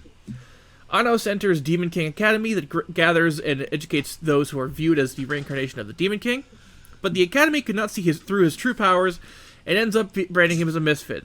Furthermore, they already assumed that the legendary Demon King was someone completely different. While everyone insults him as inferior, he counts Misha, the one girl sympathetic to his cause, as his subject. The misfit Demon King races up the hierarchy of the demon world. Divine providence, destiny, miracles, before my eyes, they all grovel and are eradicated. Fun enough premise. Yeah, I might check it out. Done by Silverlink, who did stuff like Beaufury, which I've heard is very good. And Baka and Test. Ouching Can't Study. I'm trying to think what other names I recognize. Watamote. That was the one. I forget which one it was, but it was the one that had like the artwork by what's his name from the Final Fantasy ones. Oh, we're getting there. Oh yeah. I'm just looking through this. Yeah. That's about all the names I recognize on that particular show. I should probably link this list in the green room so other people can see what I'm talking about. Yeah. But final season of Food Wars. Oh, Rent a Girlfriend. That one looks really fun. yeah, that one threw me for a loop at first. Like, wait, what? Yeah, terrible name. Terrible name for a show, Sounds but a very really incel. interesting premise. Gomer, you want to talk about this one? Oh yeah, Rent a Girlfriend. So, what it basically boils down to, without looking at the thing directly. Yeah, I feel like with the ones we discussed, you can do that. Yeah. So it's basically this guy. He's had a girlfriend, and they Fell had in a love with a kiss. girl. Yeah, shared a kiss, and then she breaks up with him. And so, he ends up with some other girl who ends up being... I am not doing this much justice because I am not looking dead at it. And I'm looking... Yeah, no, I feel like this is more organic. Yeah. So, basically, he ends up spending time with and really enjoying this time with a girl. He falls for her, and she is an escort, basically. And then there's that, and then he still has feelings for his now ex-girlfriend. And it's kind of a... I want to say a love triangle type thing. It's a harem anime, Gomer. It's a harem anime. That's right, because I forgot the other women. I only remembered the first two. Yeah, there's at least 4. Yeah. So yeah, it is one of those harem animes, which I don't remember who was saying it last night, but they were saying it's one of the better premises. Me. That was me saying that. That was you. Okay. I know it was one That of was me you. about to say that too. Yeah. It's actually a unique and intriguing premise. Yeah. That's so fucking rare in harem anime nowadays. It's sad. Yeah. But this looks really good. Indeed. Speaking of perversion, Uh-oh. Gomer, why don't you tell us about Monster Girl Doctor? Monster Girl boy. Doctor. Oh, Lord. Which just sounds... It sounds like a made-up show on a show. Yeah. Like Crying Breakfast Friends or something like that. Yes. And for the sake of time, this is going to be the last one we go over for right now, but... Yeah. But it does note here on the site we're looking at, it did premiere early on select streaming services. So if you want to go see it, you might be able to go find it. But here in the town of Lindworm, where humors and monsters coexist, a new young doctor, Glenn, begins another day of perilous medical exams. Whether he's examining deep inside a mermaid's gills, stitching up a flesh golem's thigh, assisting a harpy in laying her eggs, or palpitating every last scale on a dragon, Glenn is just doing his best to help these girls whose appearances and bodies are all so completely different. Why does he always end up in such precarious positions with his patients? It's all good, though, because it's strictly for medical purposes. He may come close to suffocating from the pressure of his Lamia assistant Saphantite's tail, I probably butchered it, but I don't care, coiling around him. But still, the clinic is open for business in this medical fantasy that explores the physiologies of monster girls as never before. So, that's the thing that exists. Yeah. And it's labeled under comedy, fantasy, romance, and ecchi. So, borderline hentai. Pretty much. Oh, there's more borderline hentai later in the list, but we'll save that for later. Yeah. Like, probably not, maybe this episode, but yeah. Yeah, at another time, because at this particular point, we have got to go ahead and take our break. I want to... Yeah. I'm trying to keep things under an hour, despite my rambling. So, yeah, we'll go on, take our break, and when we come back, we will have actual news, so stick around. Hey folks, we'll get back to the show in a moment, but first I want to tell you about Patreon. Patreon is what I use to get around all of the YouTube adpocalypse bullshit, and while I don't have a lot right now, every little bit does help. And if you like what you hear or what you see on any of my videos or podcasts, head on over there. For as little as $1 a month, you can get all of these things early before anybody else does, and you can get them completely ad-free. Yeah, I know YouTube right now is technically ad-free, but at some point I'm probably going to get big enough to where ads will start coming in, and those can be annoying, so you want to avoid that, right? If you go ahead and go now over to patreon.com/Gomer21XX, leave $1, $5, doesn't matter how much, you can get all of these. Again, you can get them early, and you get them without ads, even when I reach the point on YouTube to where ads can be put on these videos. So it's a win-win. And you can even avoid the ads that go up on the Anchor versions that go out to all of the other websites that are out there. No ads. It's great. So that's patreon.com/Gomer21XX. Howdy, everybody, and welcome to this little segment where I just ramble off at you for about 5 minutes. Yeah, the week this show comes out, we're going to have a new Bloodstained Curse of the Moon coming, and I'm looking forward to it. In fact, the last time I did stream before this, it was the Monday before this was recorded, I did a run of the original Curse of the Moon, or at least the first part of it. There's you could do several runs with it, and the story gets better each time. But yeah, I did that in anticipation. It's it's really good. So if you're a Castlevania fan, especially like the old school Castlevania, like the original Castlevania, Castlevania 3, etc., then you'll like Bloodstained Curse of the Moon. And it looks like Curse of the Moon 2 is going to be more of the same. And I'm looking so much forward to it. And one of the notable things about Curse of the Moon 2, one of the characters is a corgi and a mech. That is going to be amazing. Because how often do you get to play as a corgi in a mech? Like, literally. It's a mech piloted by a corgi. I don't know how many other ways I can say it. That's pretty awesome. So, that's going to be neat to see, and it comes out the Friday that this goes up. On other notes, this has been a weird energy episode. I don't know why. But I like to think we made it through okay and all that good stuff. But it's definitely a thing this week. But yeah, these news stories this week, oh boy, you're in for a ride. You're in for a ride. And by the way, when you get to the one about the golfer, it's towards the end. Take a shot every time Rosa makes a Caddyshack reference. I swear you'll be drunk by the end of the show. So yeah.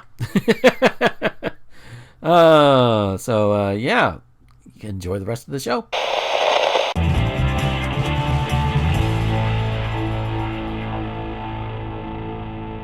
And we are back from our break, and we've got news. And this first first one. All right, so I follow Maddox, who, you know, the best page in the universe, the best show in the universe, that sort of thing. And yeah, he's been doing shit for over 20 years. Holy fuck. So he mentioned this particular story on Twitter, and I'll get to why as we get through it. So this is out of Oregon. So the Washington County Jail deputy who was captured on video slamming an inmate into a wall has now been charged with felony assault more than 2 years after the attack happened. I mean, better late than never, but rather have been sooner, but, you know.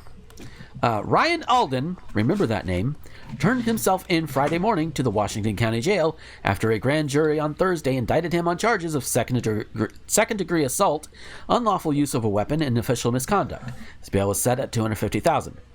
Washington County Sergeant Danny DePietro said Alden has first-hand experience supervising some of the county jail's current inmates, so he was placed in the Columbia County Jail for the safety of himself and others. Alden remains on administrative leave and on the county's payroll. You really should take him off the payroll. You really should. They won't. Alden was caught on security video attacking Albert Molina, an inmate who had been arrested on suspicion of riding a bicycle drunk. Because apparently, fuck your drunk ass. The 2018 incident was investigated at the time by two outside agencies, the Multnomah County Sheriff's Office and the Oregon State Police. After the agencies returned their findings, Washington County District Attorney's Office declined to prosecute Alden. The case resurfaced in late May of this year, 2020, after the Sheriff's Office said it had been made aware of a racist email Alden had sent in 2003 before he was employed by Washington County. Take note of that. That will also be important. The email contained slurs against people of several races and ethnicities, and the Sheriff's Office placed Alden on leave May 31st. The District Attorney's Office said that spurred prosecutors to look into Alden's background, and they found that he had previously been investigated for a use of force incident but had never been charged. After prosecutors picked the case back up, Alden was indicted earlier in June on a misdemeanor charge of official misconduct before a second grand jury returned the two additional felony charges. Alden's attorney, Dan Thenell, said he was disappointed with the way the sheriff's and district attorney's offices had handled the case. They are trying to save face at the expense of a dedicated police officer of nearly 15 years, he said. I wonder how that boot tastes, man. If the sheriff and DA was really interested in justice rather than succumbing to politics, of course it's against you, so of course it's politics. They would have had the grand jury hear from Washington County Sheriff's Office employees who reviewed and agreed with Ryan's use of force. We look forward to having a full jury review all the facts and clearing Ryan's name. Molina's attorney, Jason Caffery, said the felony charges against Alden were overdue. Considering, let's see, he was captured on video slamming an inmate into a wall. Yeah, that's pretty open and shut right there. That's the dude. You have the evidence. And that's the thing. So it goes on to tell a little bit more about the background behind the thing. But point is, he did it. It's, you know, he did it. We've got the video. And the reason why he did it was...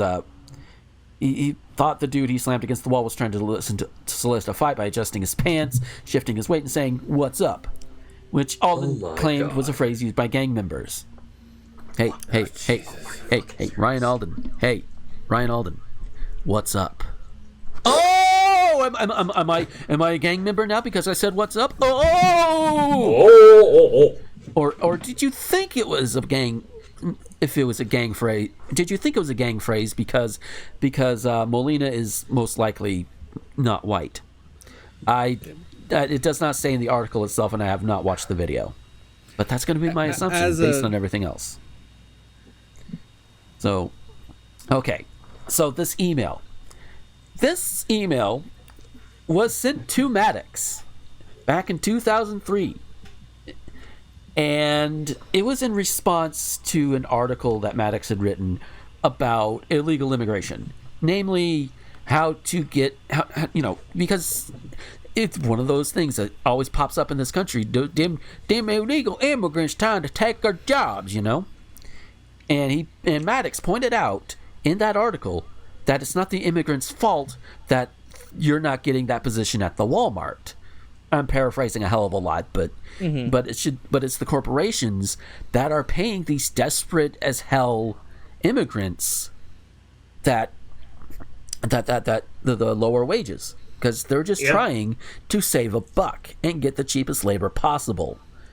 Which, of course, puts the immigrants into another pickle because, oh, hey, wait, we can't report this because we are technically here illegally. Which, that's a whole nother can of worms on its own, but... But, so Maddox wrote that article.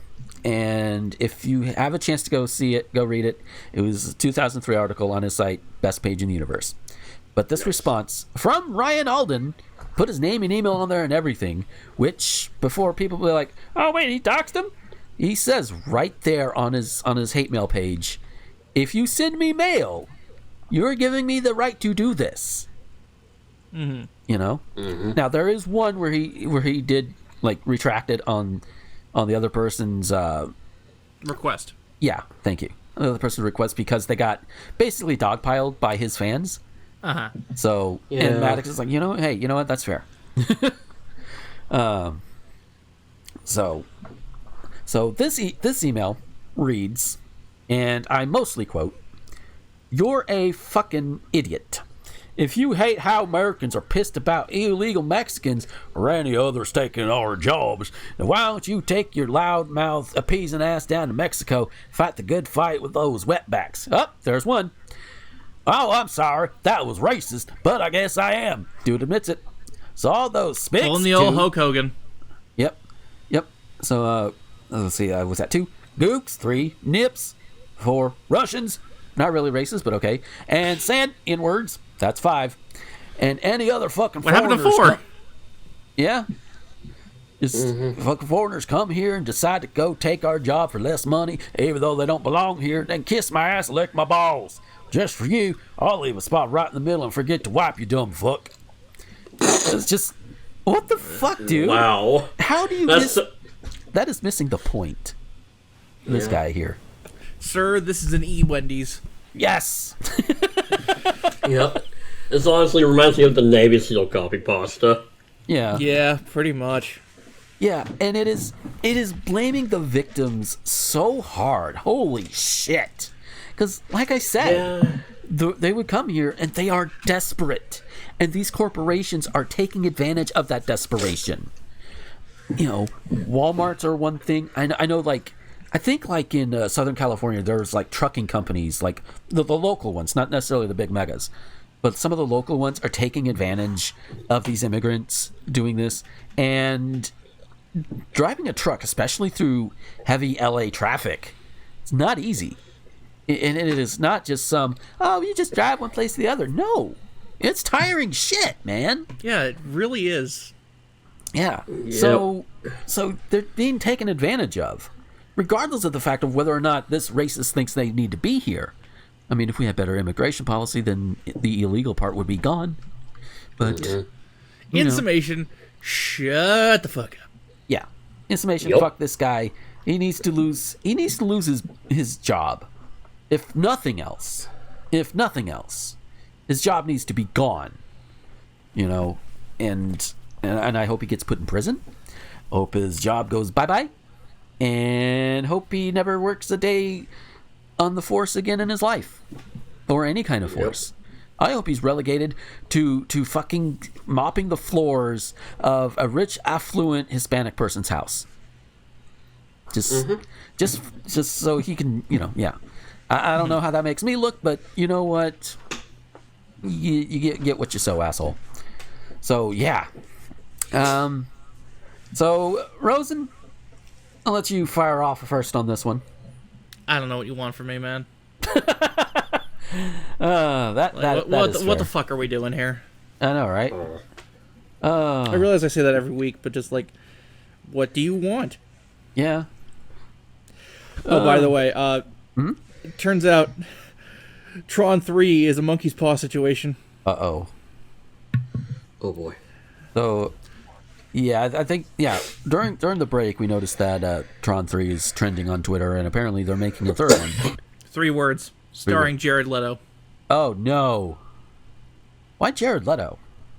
I don't know, but he's in talks to play the Tron man. Oh no. It's been a while since I've seen those movies. Yeah.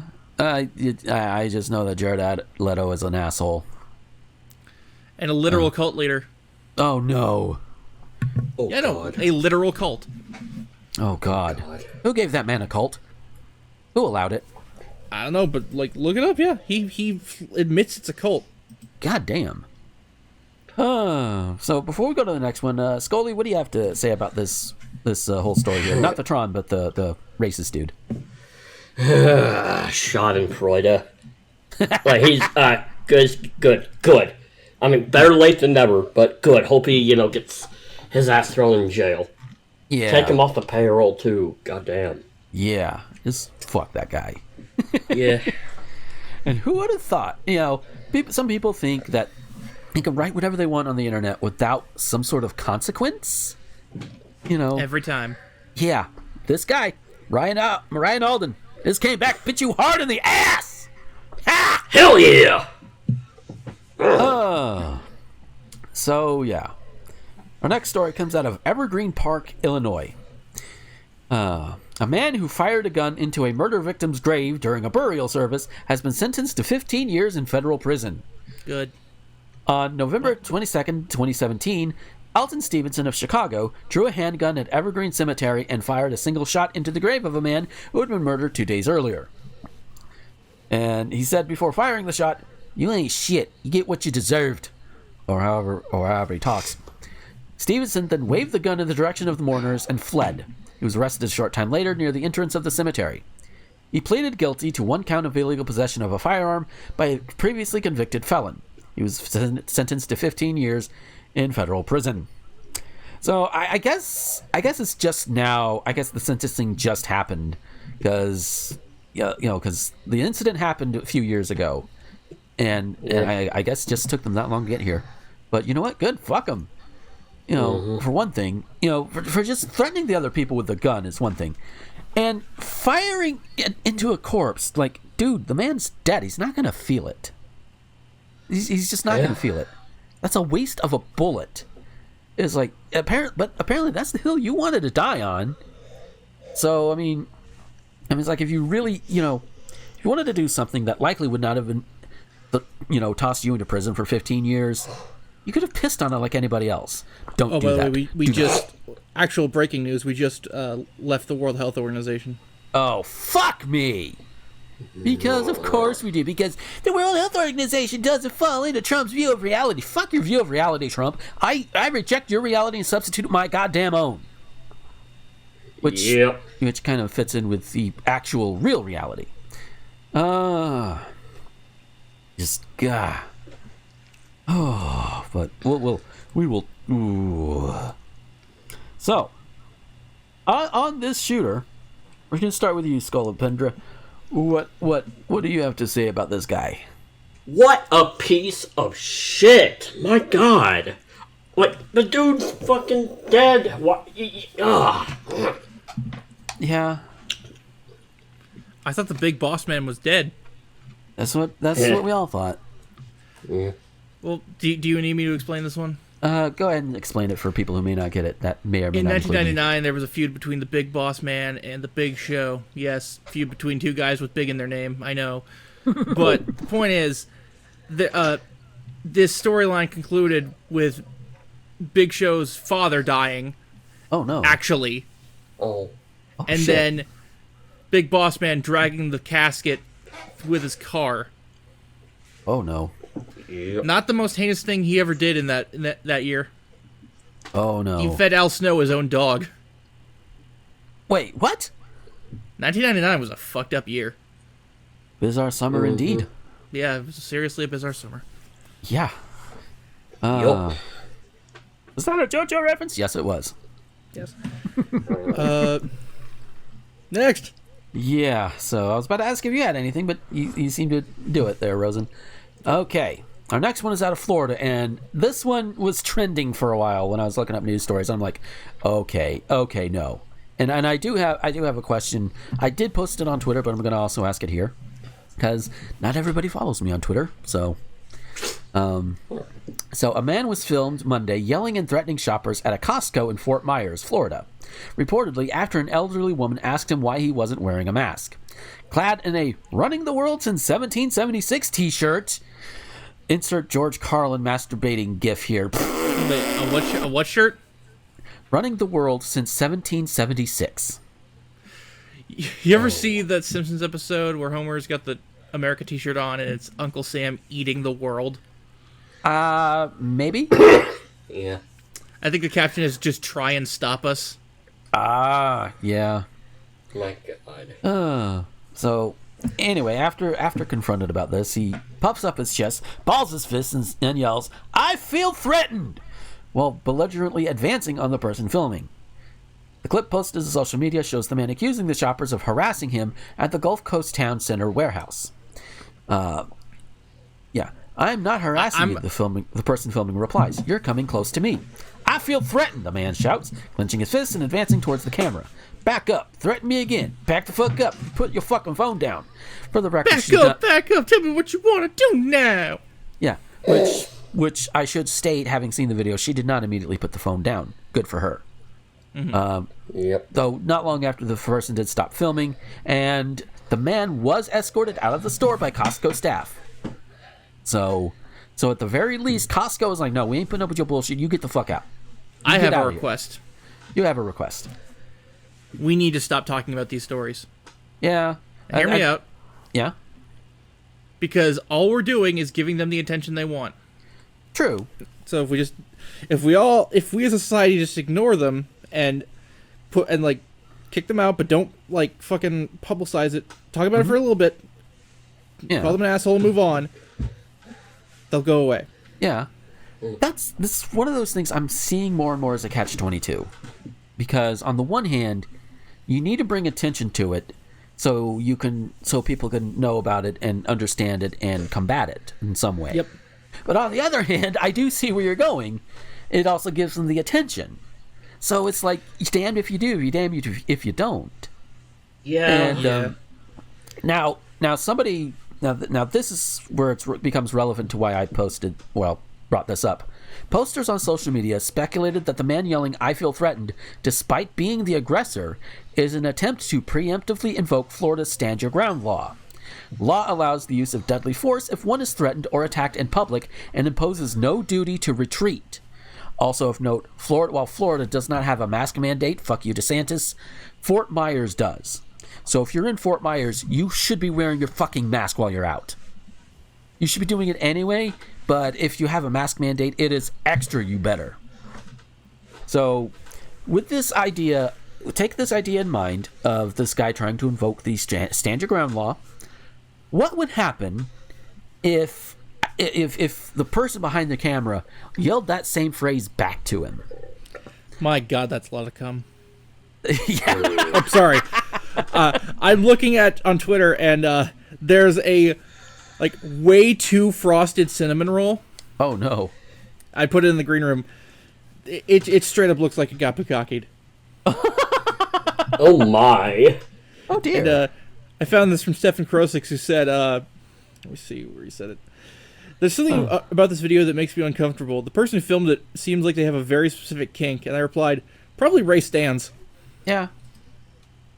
But yeah, I am honestly curious. If I'm ever out and about, who knows? I might just, the next time I happen to go out and about for supplies or whatever, make my way to a Panama City Beach Walmart, because that's where I'm most likely going to find some shit, and walk around, see, try and listen out for somebody. If somebody tries that, and especially if they do it against me, yell that line right back. I think one of a few things will happen.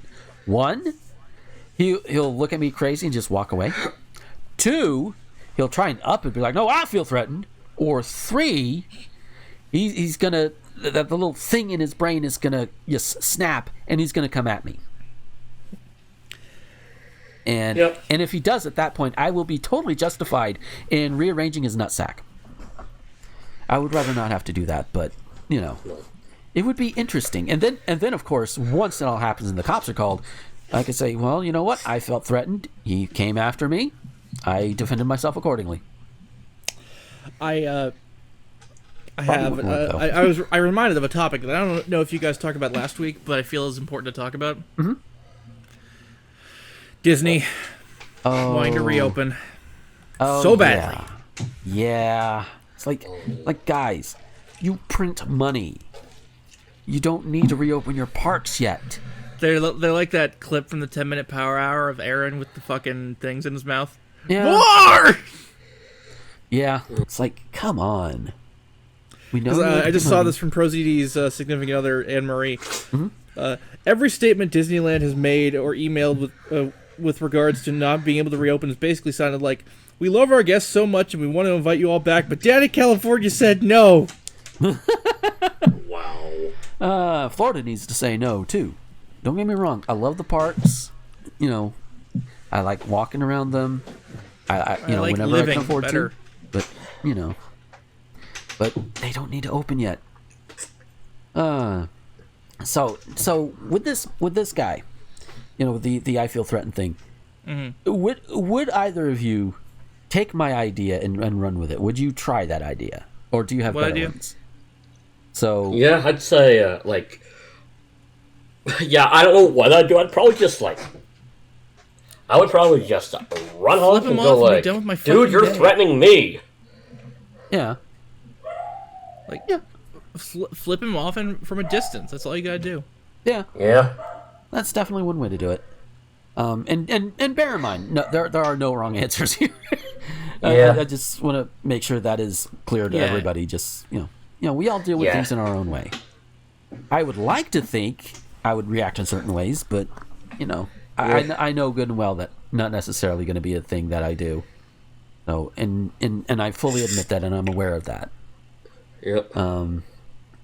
So staying in Florida, although having nothing to do with the corona or anything like that, is just your regular Florida crazy. That's a phrase I said. Out of Hernando County, which is probably, I think, according to the map, was like an hour or two or so north of Fort Myers. This little geography lesson. A Hernando County woman has been arrested after deputies say she attempted to burn down her former home with a blowtorch. According to the Hernando County Sheriff's Office, 35-year-old Monica Gluck was seen leaving home on Norfolk Avenue in Spring Hill with a blowtorch in hand. A witness said she was able to identify Gluck and told deputies she once lived at the home she was attempting to burn down. When detectives found Gluck, they said she told them she started the fire and wanted to burn down the home due to bad things that occurred at home. Gluck said she was unaware of who currently owns the property, did not have permission to go inside the home. The owner estimated the damage at $3,000, and thankfully no one was injured due to the fire. Gluck was arrested on charges of arson to a dwelling and burglary to a dwelling, and her bond is set at $20,000. So, I understand the concept. Some bad shit happens to you somewhere, and it happens, and it's tragic, and it's obviously bad enough to trigger a thing, like legitimately trigger a thing, whenever you see the house. That is understandable all up until that point, and up to that point, and honestly, even a little bit after, despite her methods, I do sympathize. I really do, because triggers are fucking hell, man. Yep. That's a hell of a thing. But if it was her own house, the only issue I would have had is, if it's too close to others' houses, you don't want to catch them on fire. Do it to your own place, fine. This, for all intents and purposes, not her own place anymore. Or even if it was, So, I don't know what the rest of her situation is, but I'm pretty sure there are ways she could avoid that house, if necessary. If she can't, I'm not a psychologist. She would be better off going to see one. But what she should not do in this case, especially since it's not her property, is try to burn the fucker down. Again, I understand the reason behind it. I really do. But this is not the way to go. No. Not at this point. Who wants to start off on this one first? I don't know. I got nothing. Okay. Yeah, I just feel really bad for her, and I hope she gets the help she needs. Agreed. Yep. So our last news story, that took a more of a downer turn than I thought. Wow. Yeah. But, hey, it happens. Landmines happen. Yep. Because that's a phrase I need to say now. Right. The last one comes out of Township of Lomira, Wisconsin. Authorities say a golfer was accidentally shot by another man attempting to shoot a woodchuck on his property late Monday morning. According to the Dodge County Sheriff's Office, the crews were called out to the golf club at Camelot on State Highway 67 in Lomira after 11 a.m. The Sheriff's Office said that although the incident is still being investigated, a 50-year-old Lomira man was attempting to shoot a woodchuck on his own property. While trying to shoot the animal, a bullet ricocheted off some trees, hit the 80-year-old Fond du Lac man, who received non-life-threatening injuries, so at least he'll be okay. The man who was hit by the bullet was taken to St. Agnes Hospital in Fond du Lac. Authorities say the man is expected to be released. Neither the name of the man who was hit or the property owner were named by the Sheriff's Office, and Dodge County Sheriff Dale Schmidt reminds all gun owners that when you are shooting a firearm, to always know your target as well as the area beyond it. Yeah. Don't you just hate when you're golfing and then all of a sudden there's a bullet in your arm? Yeah, dude, it happens to me all the time. I'm alright. Nobody worry about me. I mean, just it's silly, it's goofy, and it just, I'm pretty sure there are other ways to take out a woodchuck than a gun. Where was the woodchuck? The woodchuck had to have been in a tree. Otherwise, I don't think it would have. This is Caddyshack. Yeah. Yeah, it's just, that's the only way it could have ricocheted off some trees, because my first thought was, okay, how did it ricochet off the ground? Because I thought you were a quail. Yeah. Yeah, quails don't get that high. Dick Cheney reference. Yeah. Fuck Dick Cheney. But anyway. Yep.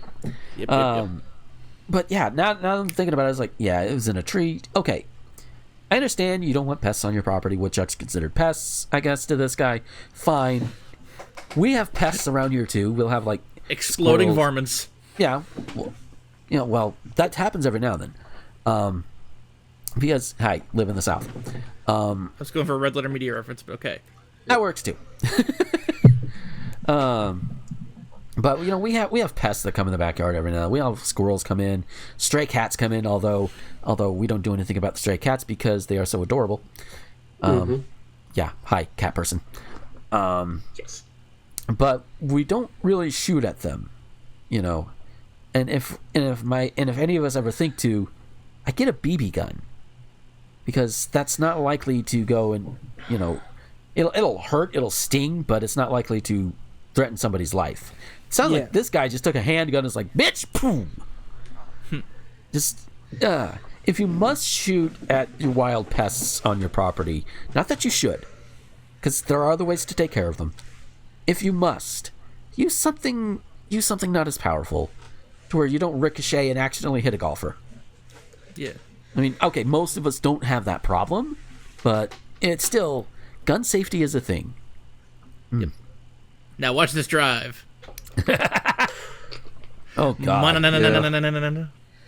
The only way this story would have been better is that the bullet ricocheted and didn't hit the guy, but hit the club.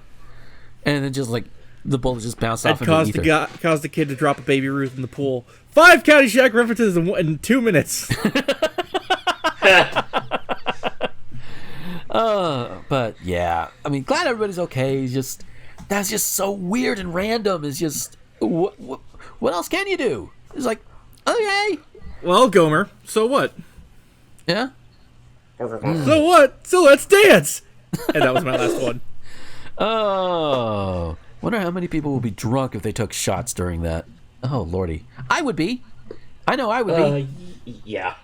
I'm a lightweight. Oh, so yeah, we have any other thing we want to add before we hop out of here? Or I've just heard the most insane thing I've heard in a long time from WWE, and that's saying a lot. Oh no. Muscles are braced. Seth Rollins versus Rey Mysterio in an eye for an eye match where the winner has to pull the opponent's eye out. What the fuck? Wow. What the hell? Okay. Well, I mean, nice knowing you, Left Eye. as in my literal left eye. Yeah. My eye! I'm not supposed to get wrestler in it. Yeah. I mean, I'm sure they're not literally going to pull out their eyes, but but it's still. I am terrified as to how they're going to do that effect because it's going to be bad and it's going to be hilarious. Yeah. And if it's bad enough, you could probably tell who's going to lose when you walk in. Yeah. Because we all know wrestling is scripted. We all know this. Yeah, they've admitted it. It's just fucking. That's not the point here. The point is fucking eye removal. Really? I mean, you gotta raise. And stop putting Ric Flair on TV. You've had 30 people have COVID so far. Yeah. Ric Flair's like 80. Yeah. Let's. How about we get rid of the COVID first, and then we can worry about ripping out eyeballs. Yeah. I could be here all week. But I will stop. I will stop. Yes. So with that, we are going to go ahead and get out of here for this week. I think we kept it relatively short. We've had some long running shows lately, and it's like, you can try and cut them down a little bit here and there. Despite how much I can ramble. With that, Rosen, where can we find you on the social media? linktr.ee/Rosenthorn. Sweet. And Scully, where can we find you? Alright, Twitter /Scolopendra and scolopendra91.tumblr.com. Sweet. And you can find all of my stuff, which includes links to the site, links to my Twitch, to my Patreon, to everything, at a similar linktr.ee/Gomer21XX. All of our links, of course, are in the doobly-doo, as well as the links for not only Becky and her artwork. She does the title card art for this lovely show. And, of course, if you need a mask, and I highly suggest you get one, or 2, or 20, Mel Paradise does masks. She does good work. I have 3 of them. They work amazingly well. And, yeah, go give her money. She deserves it. With that, we are going to get on out of here. Thank you so much for listening. And until next time, this is Gomer, the Ranting Thespian, with Rosenthorn and Scolopendra, signing off. Later!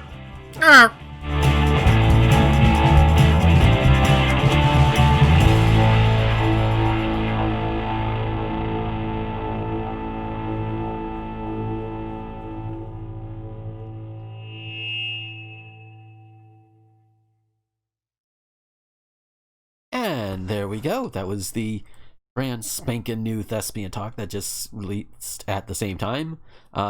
If you missed part of it, or if you want to have it for your own and listen to it on your podcatcher of choice or what have you, you can go over to YouTube. You can check it out on my site, rtgomer.com, and of course wherever you get your podcasts. With that, now it's a little bit earlier than what's on the schedule, but that's okay. Sometimes it just happens that way, because that's just the nature of the beast. I had set the time for 8:15 Central, just to give some leeway in case I wanted to talk a little bit, if there was some conversation about it, what have you. No big deal, one way or the other. So, as you can see on the screen, we're going to finish up Mega Man 3. I started doing... I did some Mega Man run-throughs last Wednesday, because... normally Thespian Talk comes out on Wednesday, but last week it was a day late because of things and stuff. So it was like, okay, we can't do that for that stream. So I'll readjust my mic here for a moment here. Alrighty. Make sure I can be heard. Yes. Okay, we're good. Wanted to double check all that and get myself comfy, and here we go. Whee! I'm just inside Wily's Castle number 3 when I finished up last week. So we're gonna finish this, and and then after that we'll call it. I don't know how soon or how late it'll be, but it won't go past 9. That's for sure. So the reason why I only do the 3 hours is simply because girlfriend time. because we usually have our time late at night, and I like to not do that, even though she does come into the stream sometimes when she's not tired and passed out or what have you. Because I think I may have touched on it earlier, but she does work at a bees. She does volunteer at a vet at a local vet clinic, and bees go away bees. And sometimes it just, at the end of the day, she's just tired and ready to plump, and that's that's valid. I understand. Oh no, you don't. Wee and I oop. Very suspicious video game generosity going on here. Almost like there is an insane boss that we're gonna have to fight. Spoiler alert, it is. Alright. Oh, Yellow Devil number 2. Alright, there we go. At least I can slide under some of these things now. Ow. If I actually remember to slide.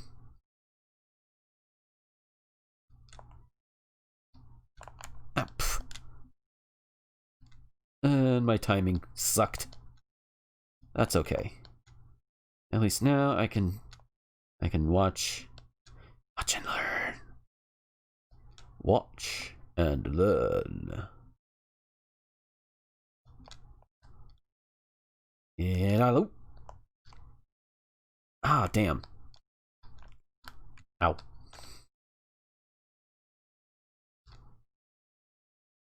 Okay, come on. All right. Oh, this is the fast I'm fighting this thing. Come on. I'm not even trying to speedrun. I'm just doing my thing. Come on, come on.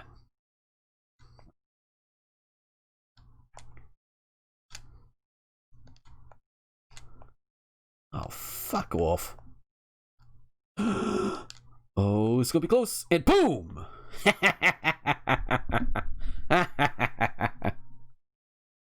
Oh, God. Yes. Yes. Good, good, good.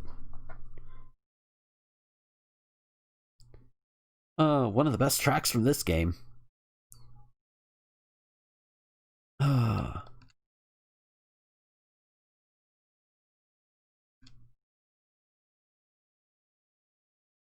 better get some of that knuckle in.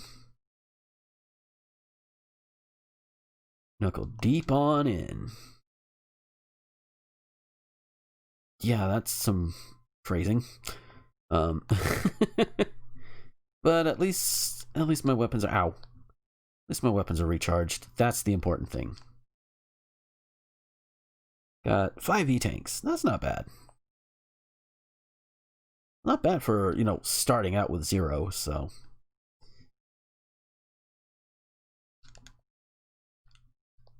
Ow. And these things, oh, and I oop, and I not oop. Oh, well then. Didn't know I could just do that, huh? Didn't think about just doing that, huh? Alright. Whee! Damn, that would have been more perilous if they'd placed like spikes in a pit. But I guess Wiley got lazy there. And I oop. There we are.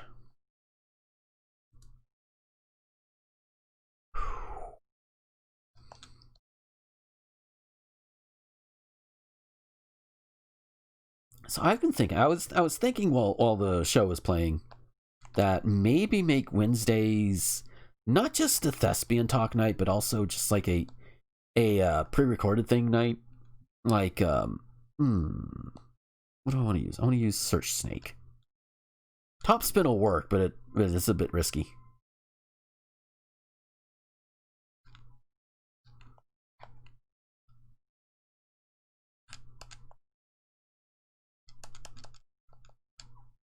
That works.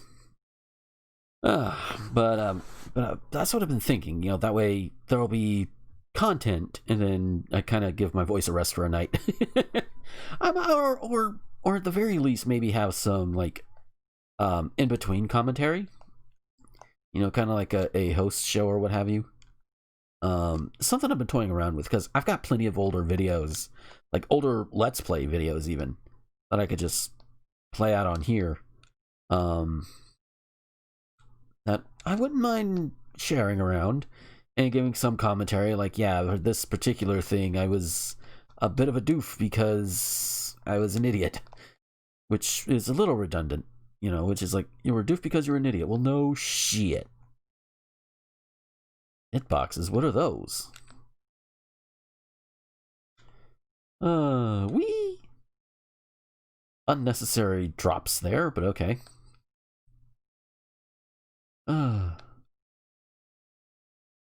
Right about now should be tweeting out. Oh, thank goodness. I'm glad we're finally able to schedule tweets. Oh, Needleman.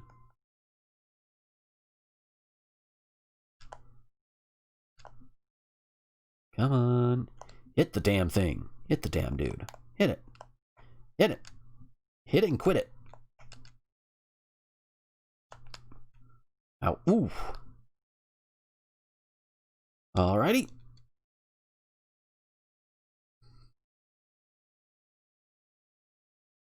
Snake Man is here.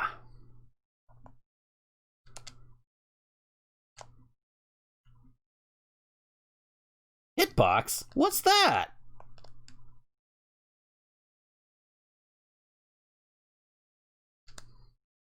There we go. Alright, what's next? You. Sparky.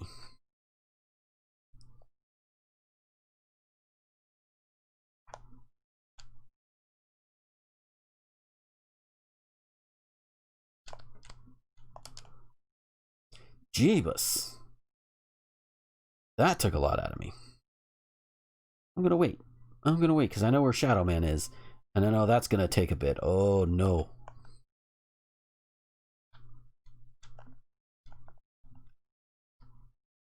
Alright, come on. Come on, Tops boy. Alright, come on. You know you want to spin it. Like a record now. There we go.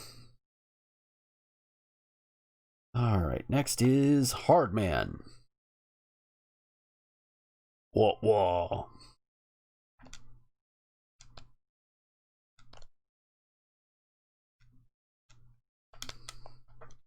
That was facing the wrong damn direction.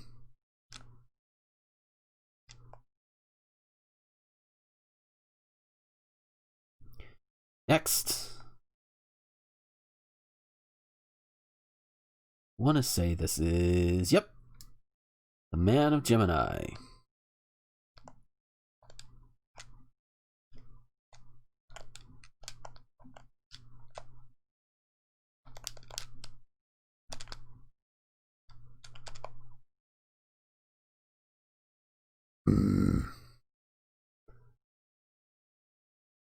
Good thing I'm not rolling Mithril.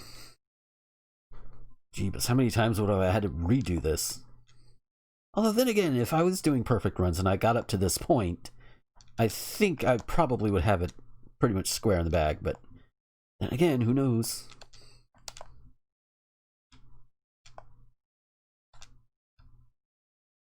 Whew.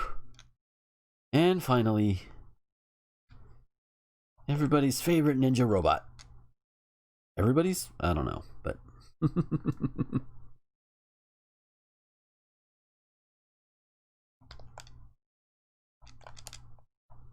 That wasn't so bad. I was smart to keep the energy up for it, though. Now I'm gonna need top spin. What else do I need? Smart shock is okay. Knuckle of hardness. The hardness of the knuckle. Hard. And why not fill up some other weapons too? Not that I really need them, but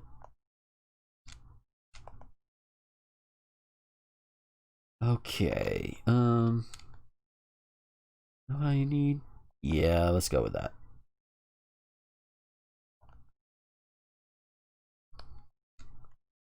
And wee boom. Doom doom doom doom doom doom doom doom doom.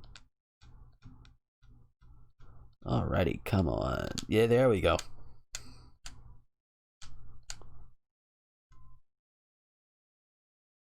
And we need the hard knuckle.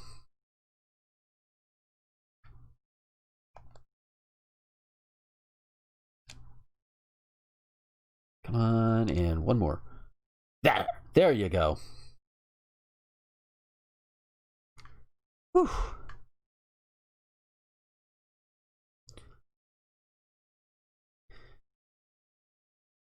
It's a fake. Because of course it is. Alright. Ooh. Wow.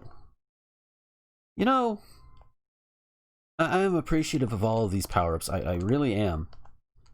But we didn't need them. Because, I mean, you didn't need the life... You don't need the... Okay. You don't need the life restorer. That's one thing.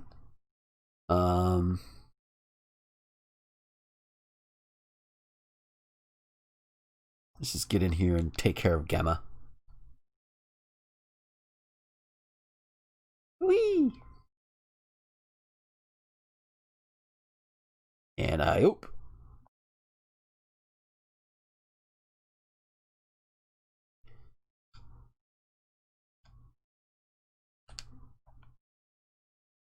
And 4, there we go. It's not even. And then whoop. And I oop. Boom. And that's just boom.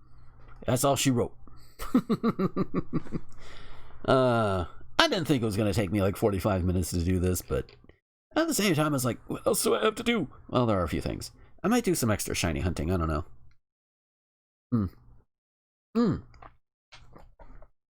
I totally forgot to do a thing. Oops. I forgot to actually update the thing. Oops. You've regained consciousness. Wonder who brought you here. Well, we'll give you a hint. This whistle must have been Proto Man. Or I just got an email. Proto Man's whistle has been my phone email alert for years now. I've considered changing it, but it's like, I don't know. And now I finally get like production numbers of all of the original Mega Man 1 Robot Masters. Because we didn't get them in the credits for the first one. They didn't start doing that till the second game. Wilderness Reclamation. So Gutsman is, I guess, technically supposed to plant trees. I remember years ago I made a top 14 list of the best Mega Man tunes up to that point, and I believe I put this at number 1. Yeah, Mega Man looks that way. Meanwhile, Wily is getting away. Oh. So yeah, that was really short. I can do a little more. You know what? I got a little bit. Maybe I mess around with like Mega Man 4 or something. I mean, why not? I mean, the thing is, the category is under Mega Man Legacy Collection after all, so. Even though it took me maybe 10 minutes to realize, oh shit, I needed to do that. Oops.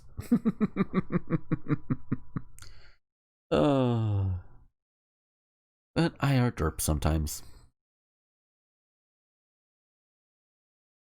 Lordy B. Character designer and yeah. No, I didn't want to rewind. I'll go. Go ahead and Yeah, we'll go to Mega. Actually, you know what? No, we got challenges that we can do here. Challenges I've not done in a while.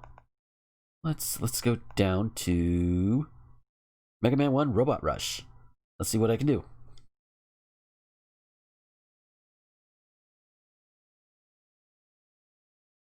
All right, some challenges and all that good shit. Denied. Denied. Denied. Denied. Denied. Denied. Denied. And oh, come on. Denied. Oof. Gutsman.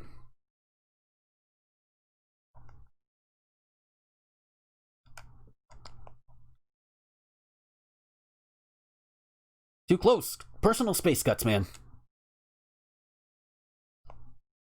Personal space, dude. Jeebus. Speaking of bombs.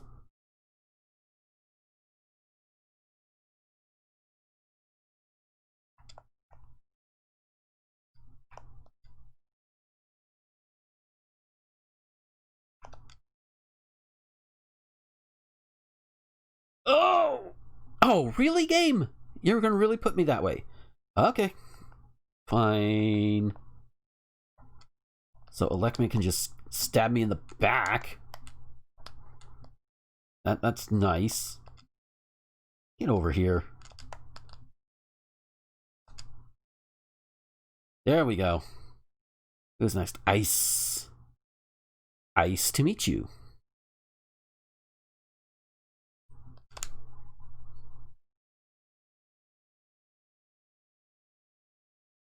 That was easy.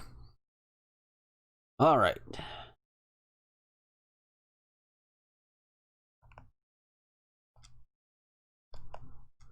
Ooh, I awakened the beast now. Oops, oops, oops, oops, oops. Damn it. I awakened the beast. Because I was too impatient. Oops.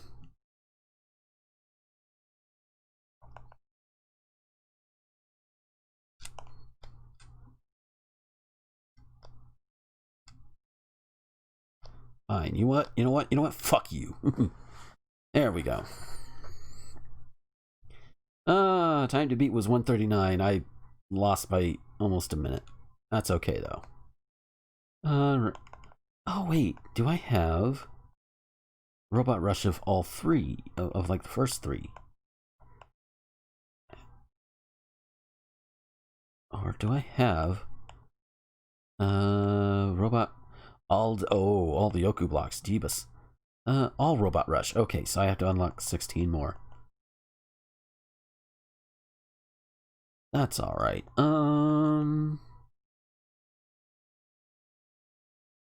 Wrong button. Let's move down to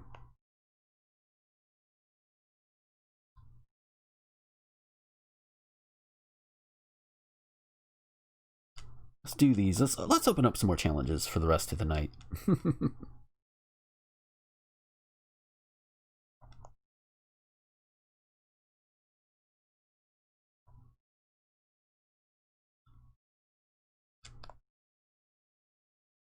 All right.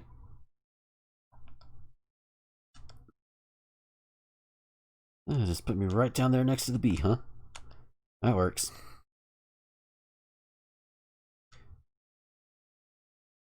Yeah, how fast we can do this. Let's go, go, go, go, go, go, go, go. Nom, nom, nom, nom, nom, nom, nom.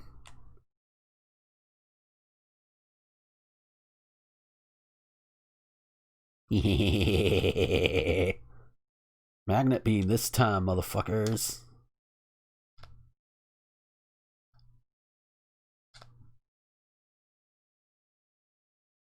Yep. Nobody said I couldn't magnet beam. Near, near, near, near, near. Now I know, like, the main skill would be to do it without it, and I've proven that I can. I just don't feel like dealing with it. And with that picket man down there, I don't feel like dealing with him.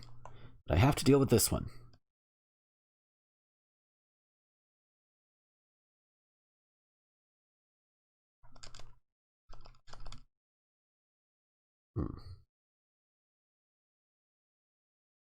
Wrong button.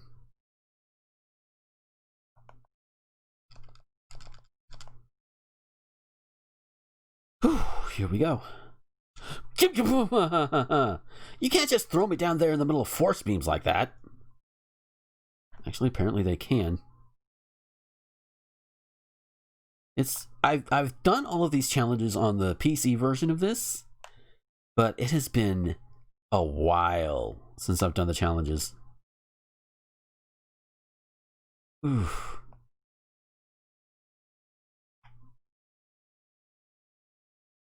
All right, and away we go. Whee! Hot dog!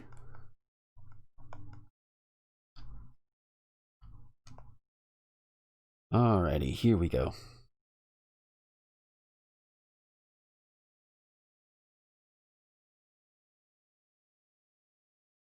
Alright. Oh, wow. Fuck you, dude.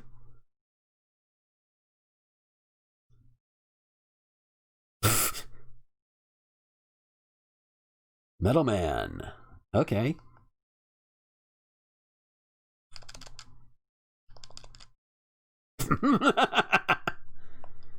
Doing it in his home stage. There's some novelty to that.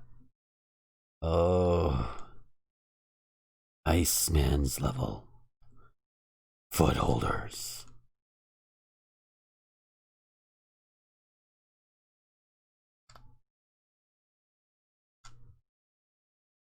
F in the chat for fuck footholders. Here we go. Oh, that's nuts. This isn't bad at all. Okay. Speaking of Iceman.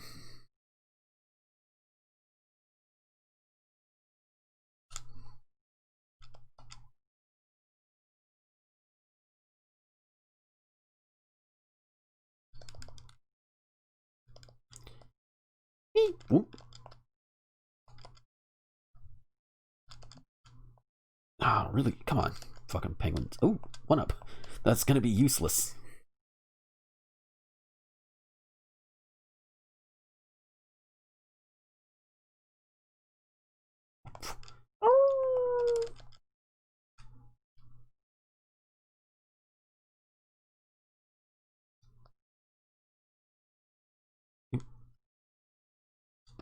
Yeah, why give us all the weapons when you give us these challenge areas? Come on. You want to make them challenging, take away the weapons. Have us do it Buster only. That would be a challenge for you.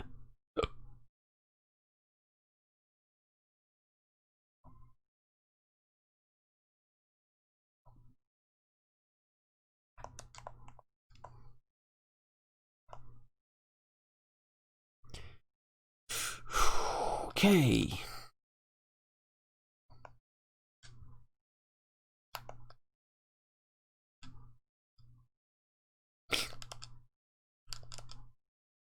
Oh, thank goodness for the 8 extra health. Alrighty. Ooh.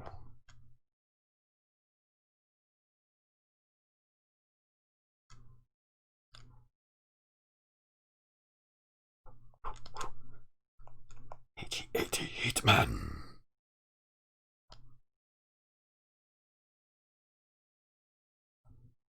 Get out of the way. Thank you. Ah, how much longer? How much more? How many more?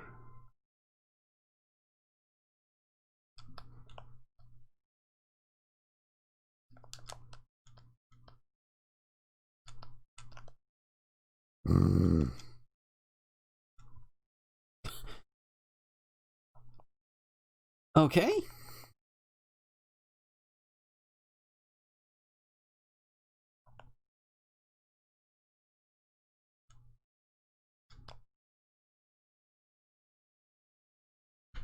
How much more? How many more of these?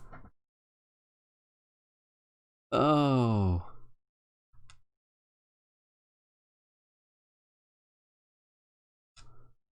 No. No. Airman, you are going to be mine. I am going to make you my little, well...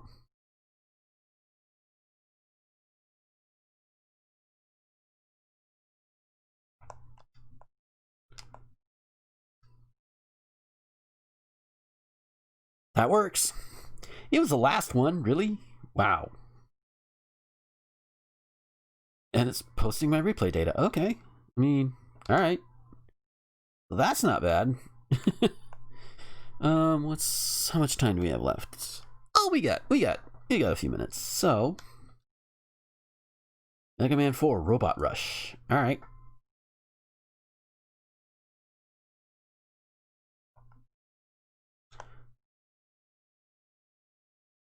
Here we go. And just hold the button. Why did you give us a turbo button, Capcom?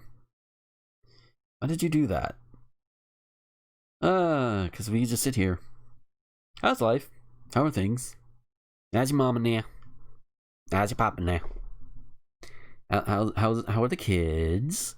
Do you have kids?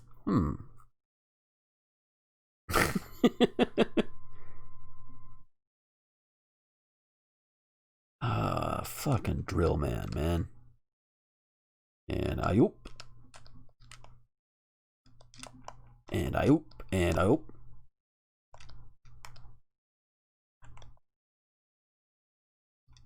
So you're gonna stay up here and throw bombs at me? Okay. Oh, fuck off. And now. Hit right in the head. Oh, you. Okay, easy way to do it. One shot first. And then you do your rain flushing. Because of how his AI works, he will never use his flash stopper on me. Unless he just outright shoot.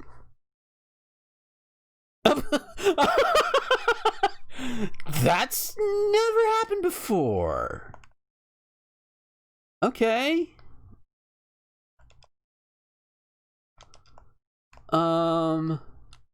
That's all right.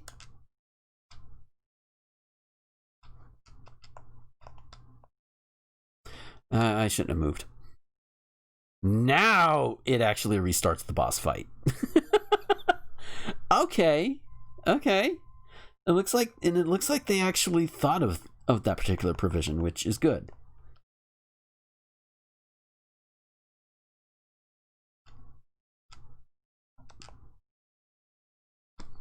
There we go. Who's next? Ringman. Circus. Ringman circus. Ringman circus. Ringman. Toss a ring, circus.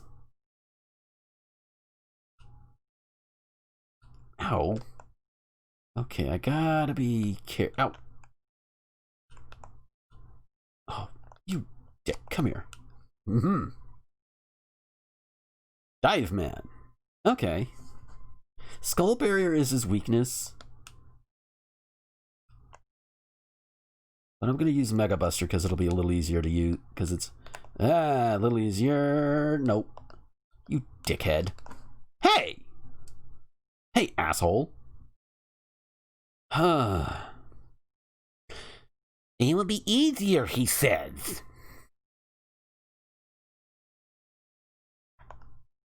Fine. You want me to use your weakness? I'll use your weakness. I'll play your game.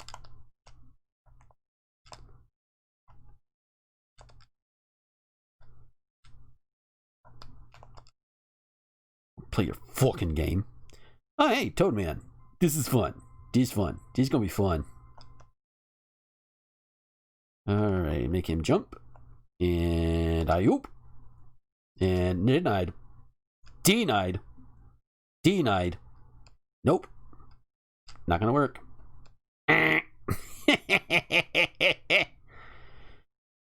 Oh, I love doing that to him.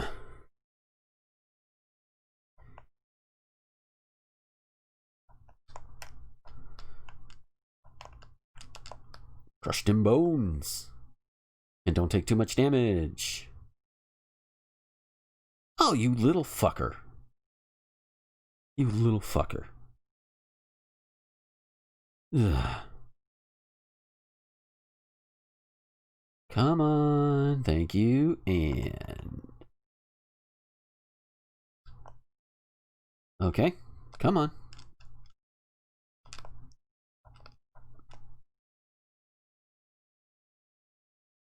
Come on. Thank you.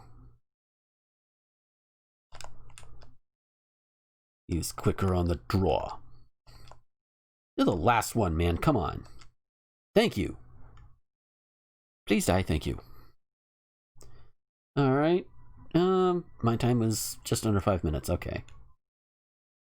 Mega Man 4 Mega Mix. Time to beat is 9.5 minutes.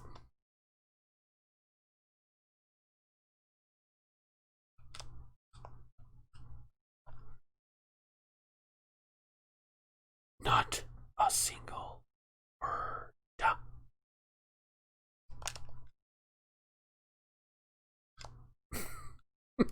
I kid, of course. You know, I could be using the damn rush jet for this.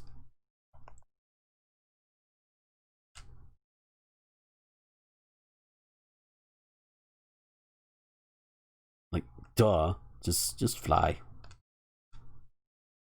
Whee!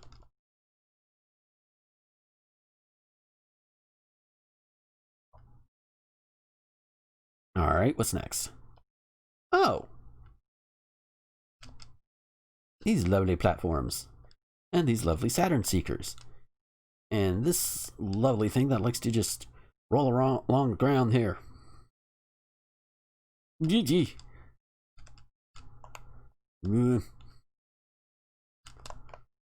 I really hate those things. Oh, of course you push me. Oh. Hey, hey, hey, hey, hey, hey, hey, hey, hey, hey, hey.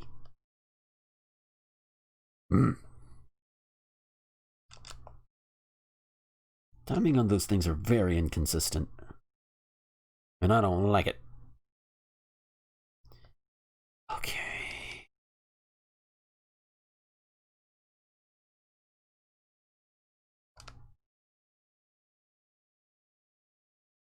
Oh. Oh! You again. Haven't you learned your lesson, brat?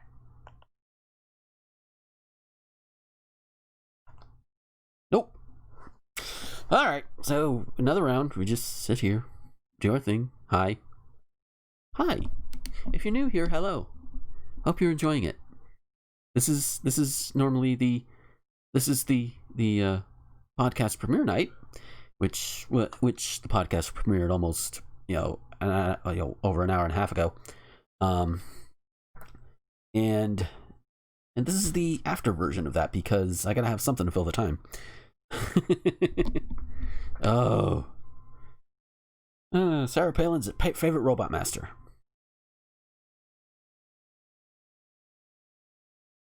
I say Sarah Palin, but there are a number of people you could put in that place. At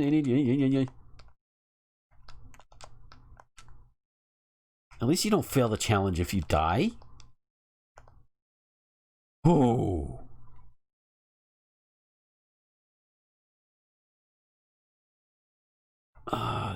Should I really have taken to the water? Yeah, I think I was alright. I am not going to be done in by those dopey little fish. I refuse.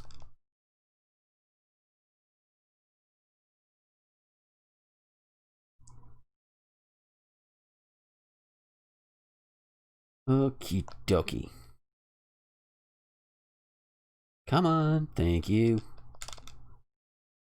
I was done in by a ladybug.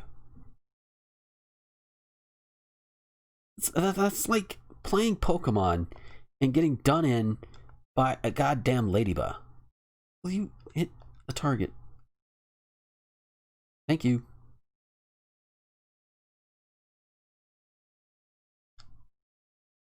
Come on. Thank you. The target's down there. What's wrong with you?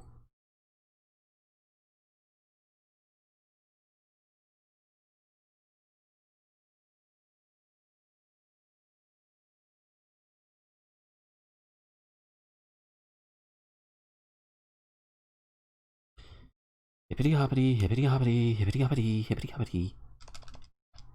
No! Don't run away with me. I need to go forward, not backward. And I need to jump when I'm supposed to jump. And by the way, the reason why I wouldn't be using the rush jet at the moment, those totems, they hop up.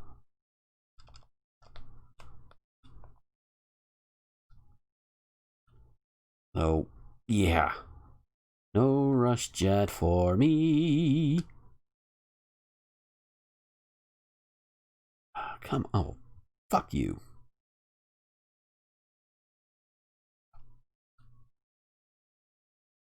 I was gonna say, if that was the last one, I was gonna be really upset.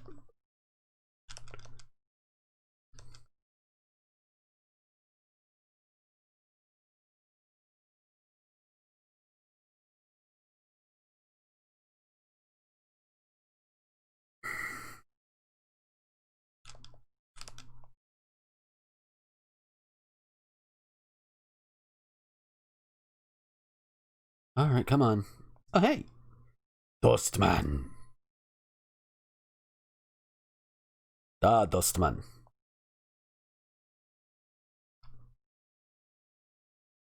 Why did I go with his own weapon? That was a dumb move. You suck.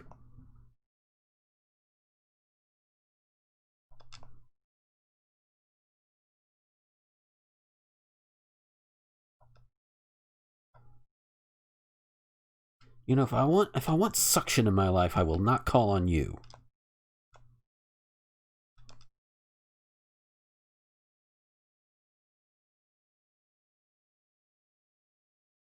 Come on, there. Ah ha ha. Oh ho ho. Oh ho. Oh ho.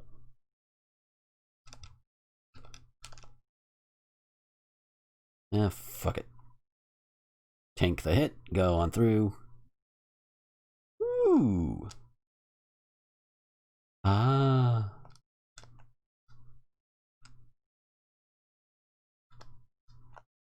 An energy tank. I probably wouldn't be able to use it. I could be wrong though. Oh, you motherfucker.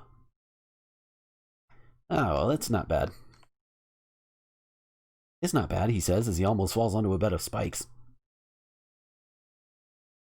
Oh,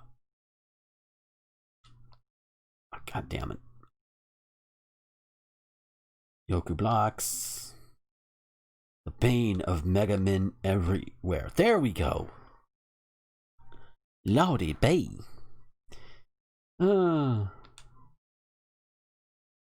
Alright. Now we could do a mashup, we could do a Wily machine. How much time? You know what? The mashup will be good. We'll do this mashup, and then that should be it. Get out of my way, blocks.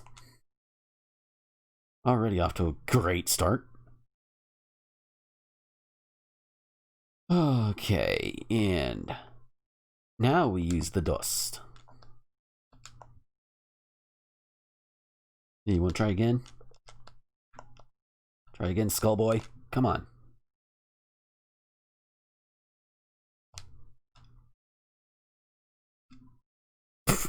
All right. Toadman.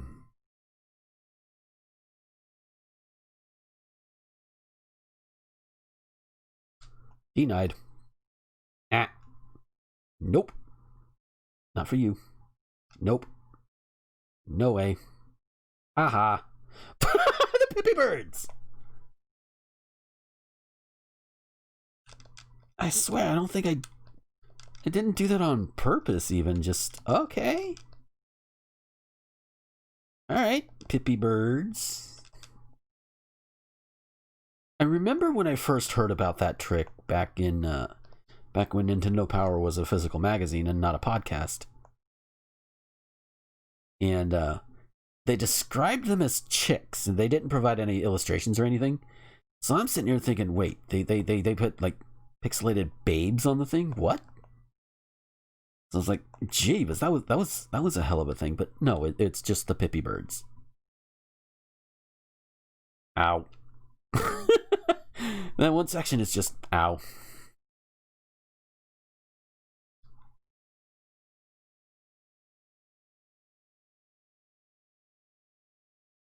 Alright, come on down. Shit. Okay, hold on. Gotta do this thing right. That'll work.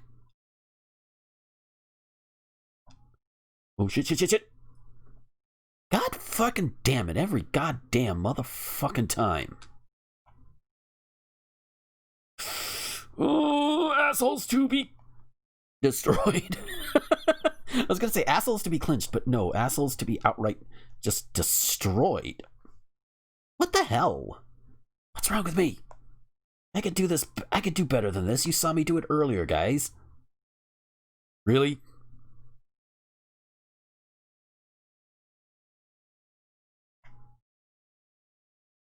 What the hell is wrong with me? Okay, oof. Wow. Those were some amazing fails. Again, I know I'm better than that. I proved it here tonight that I'm better than that. I mean, granted, if you throw me just in the middle of it, it's going to throw me off, but it's going to throw pretty much anybody off there. Sweet Magnet Beamy Revenge? Maybe? To borrow a thing from Rome Mithril?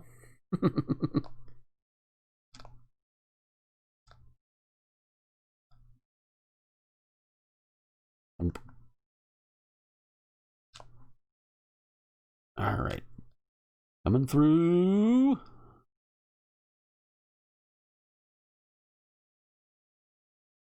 Ow.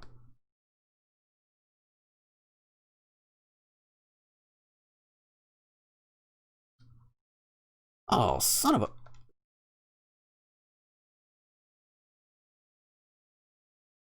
Do that again. Do that one more time. Do that to me one more time. Once is never enough. Or a dick like you.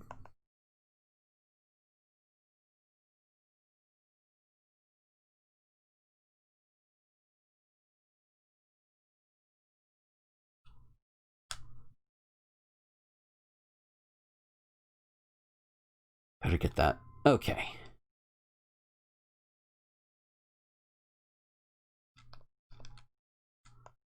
Whee! Now we're flying. I'm not flying, I'm falling with style. Oh, lordy.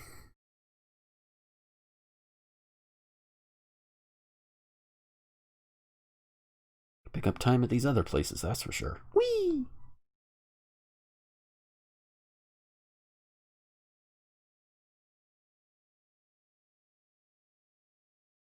And oop, into the pit for you.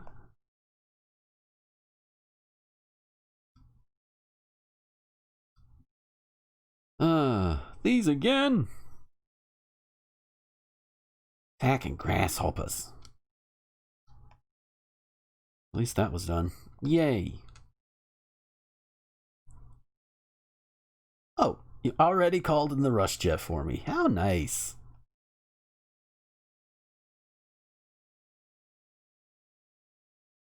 Is one of the most hectic moments of the damn game. Jeebus. Oof, oof, oof, oof, oof, oof. That's fine. Alright. Woo!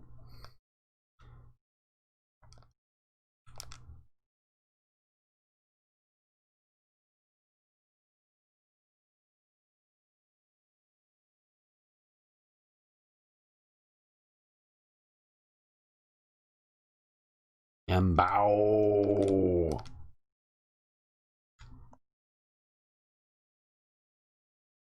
There we go.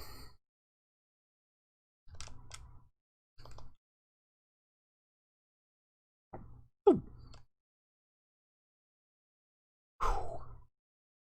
Who are we against? Oh, Hard Man. Alright. Not quite what I was going for, but it works.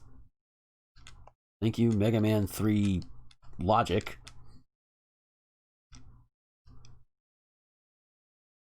Burbs.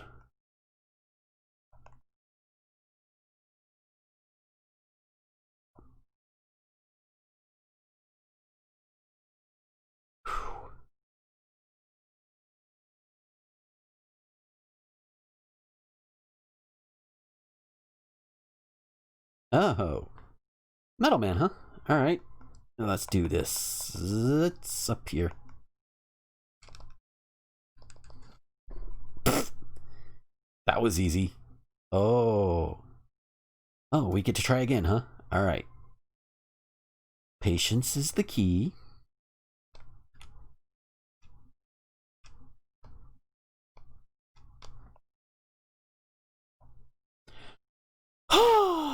Okay. That did it. That did it there. Oh, that's not too bad. Oof. Only a silver though. But that's alright. Yeah, that is going to, yeah, we're close to time, so that's gonna call it for this particular one anyway. So yeah, a few things to go over before the stream officially ends. Friday is gonna be the Pokemon Shield stream. Still working my way through that. Last time I did it, I did most of the Isle of Armor, got Cub Fu. Then I decided, you know what, I'm going to get a couple of badges and come on back to give Cub Fu some time to, you know, bond and everything. A little outside of the Isle of Armor. And then I'll go back and finish that up after he's been leveled up a little bit. Or no, she. That Cub Fu is a she. After she's leveled up a little bit and had to do some battles and everything. And then, yeah, from there, evolve her into Urshifu, and I'm debating which one I want to go with. I might go with the single strike, because I don't know, maybe I don't think I've gone with a rapid strike yet.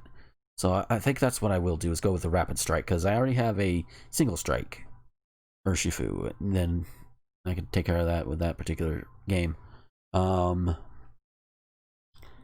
Let's see, that's Friday, and then Monday will be another retro night, and the next Wednesday, new episode of Thespian Talk. So yeah, I think that is it. If you're hanging out here, thanks for hanging out in the stream. If you're watching this on the VOD, thanks for watching it all the way through. I do appreciate it. If, like it says on the screen, if you like it, you want to support, you know, for things like this, the podcast or whatever, links are down below, whether it's here, whether it's on the, I need to remember to put it up on the YouTube versions as well, but they are on the Twitch page if you're watching it on Twitch, or if you're watching it on VOD and you're like, there's no links down there, you can go to the Twitch page and you can check that out too. I should be remembering to put them, well, to put the one link, because there's one link for everything. That's link, but if you're not looking and you just want to hear it, it's linktr.ee/gomer21xx. That's got all of my social media, like it's got the site, it's got this stream. It's got the Patreon, it's got the Anchor support, because the Thespian Talk podcast goes out through Anchor as well. That's how it gets distributed.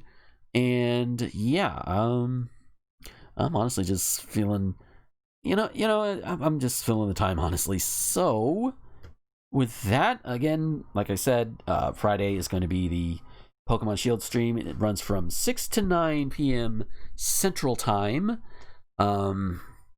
And we're going to be keeping on with that. Yeah, thanks for coming out. If you got any feedback for me, again, go to the link tree, linktr.ee/gomer21xx. That's got all my socials on there. You feel free to hit me up if you need to.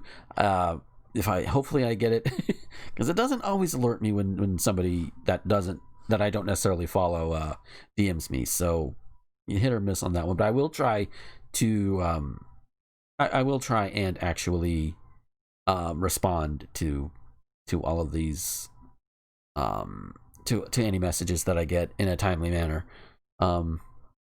Yeah, filling time.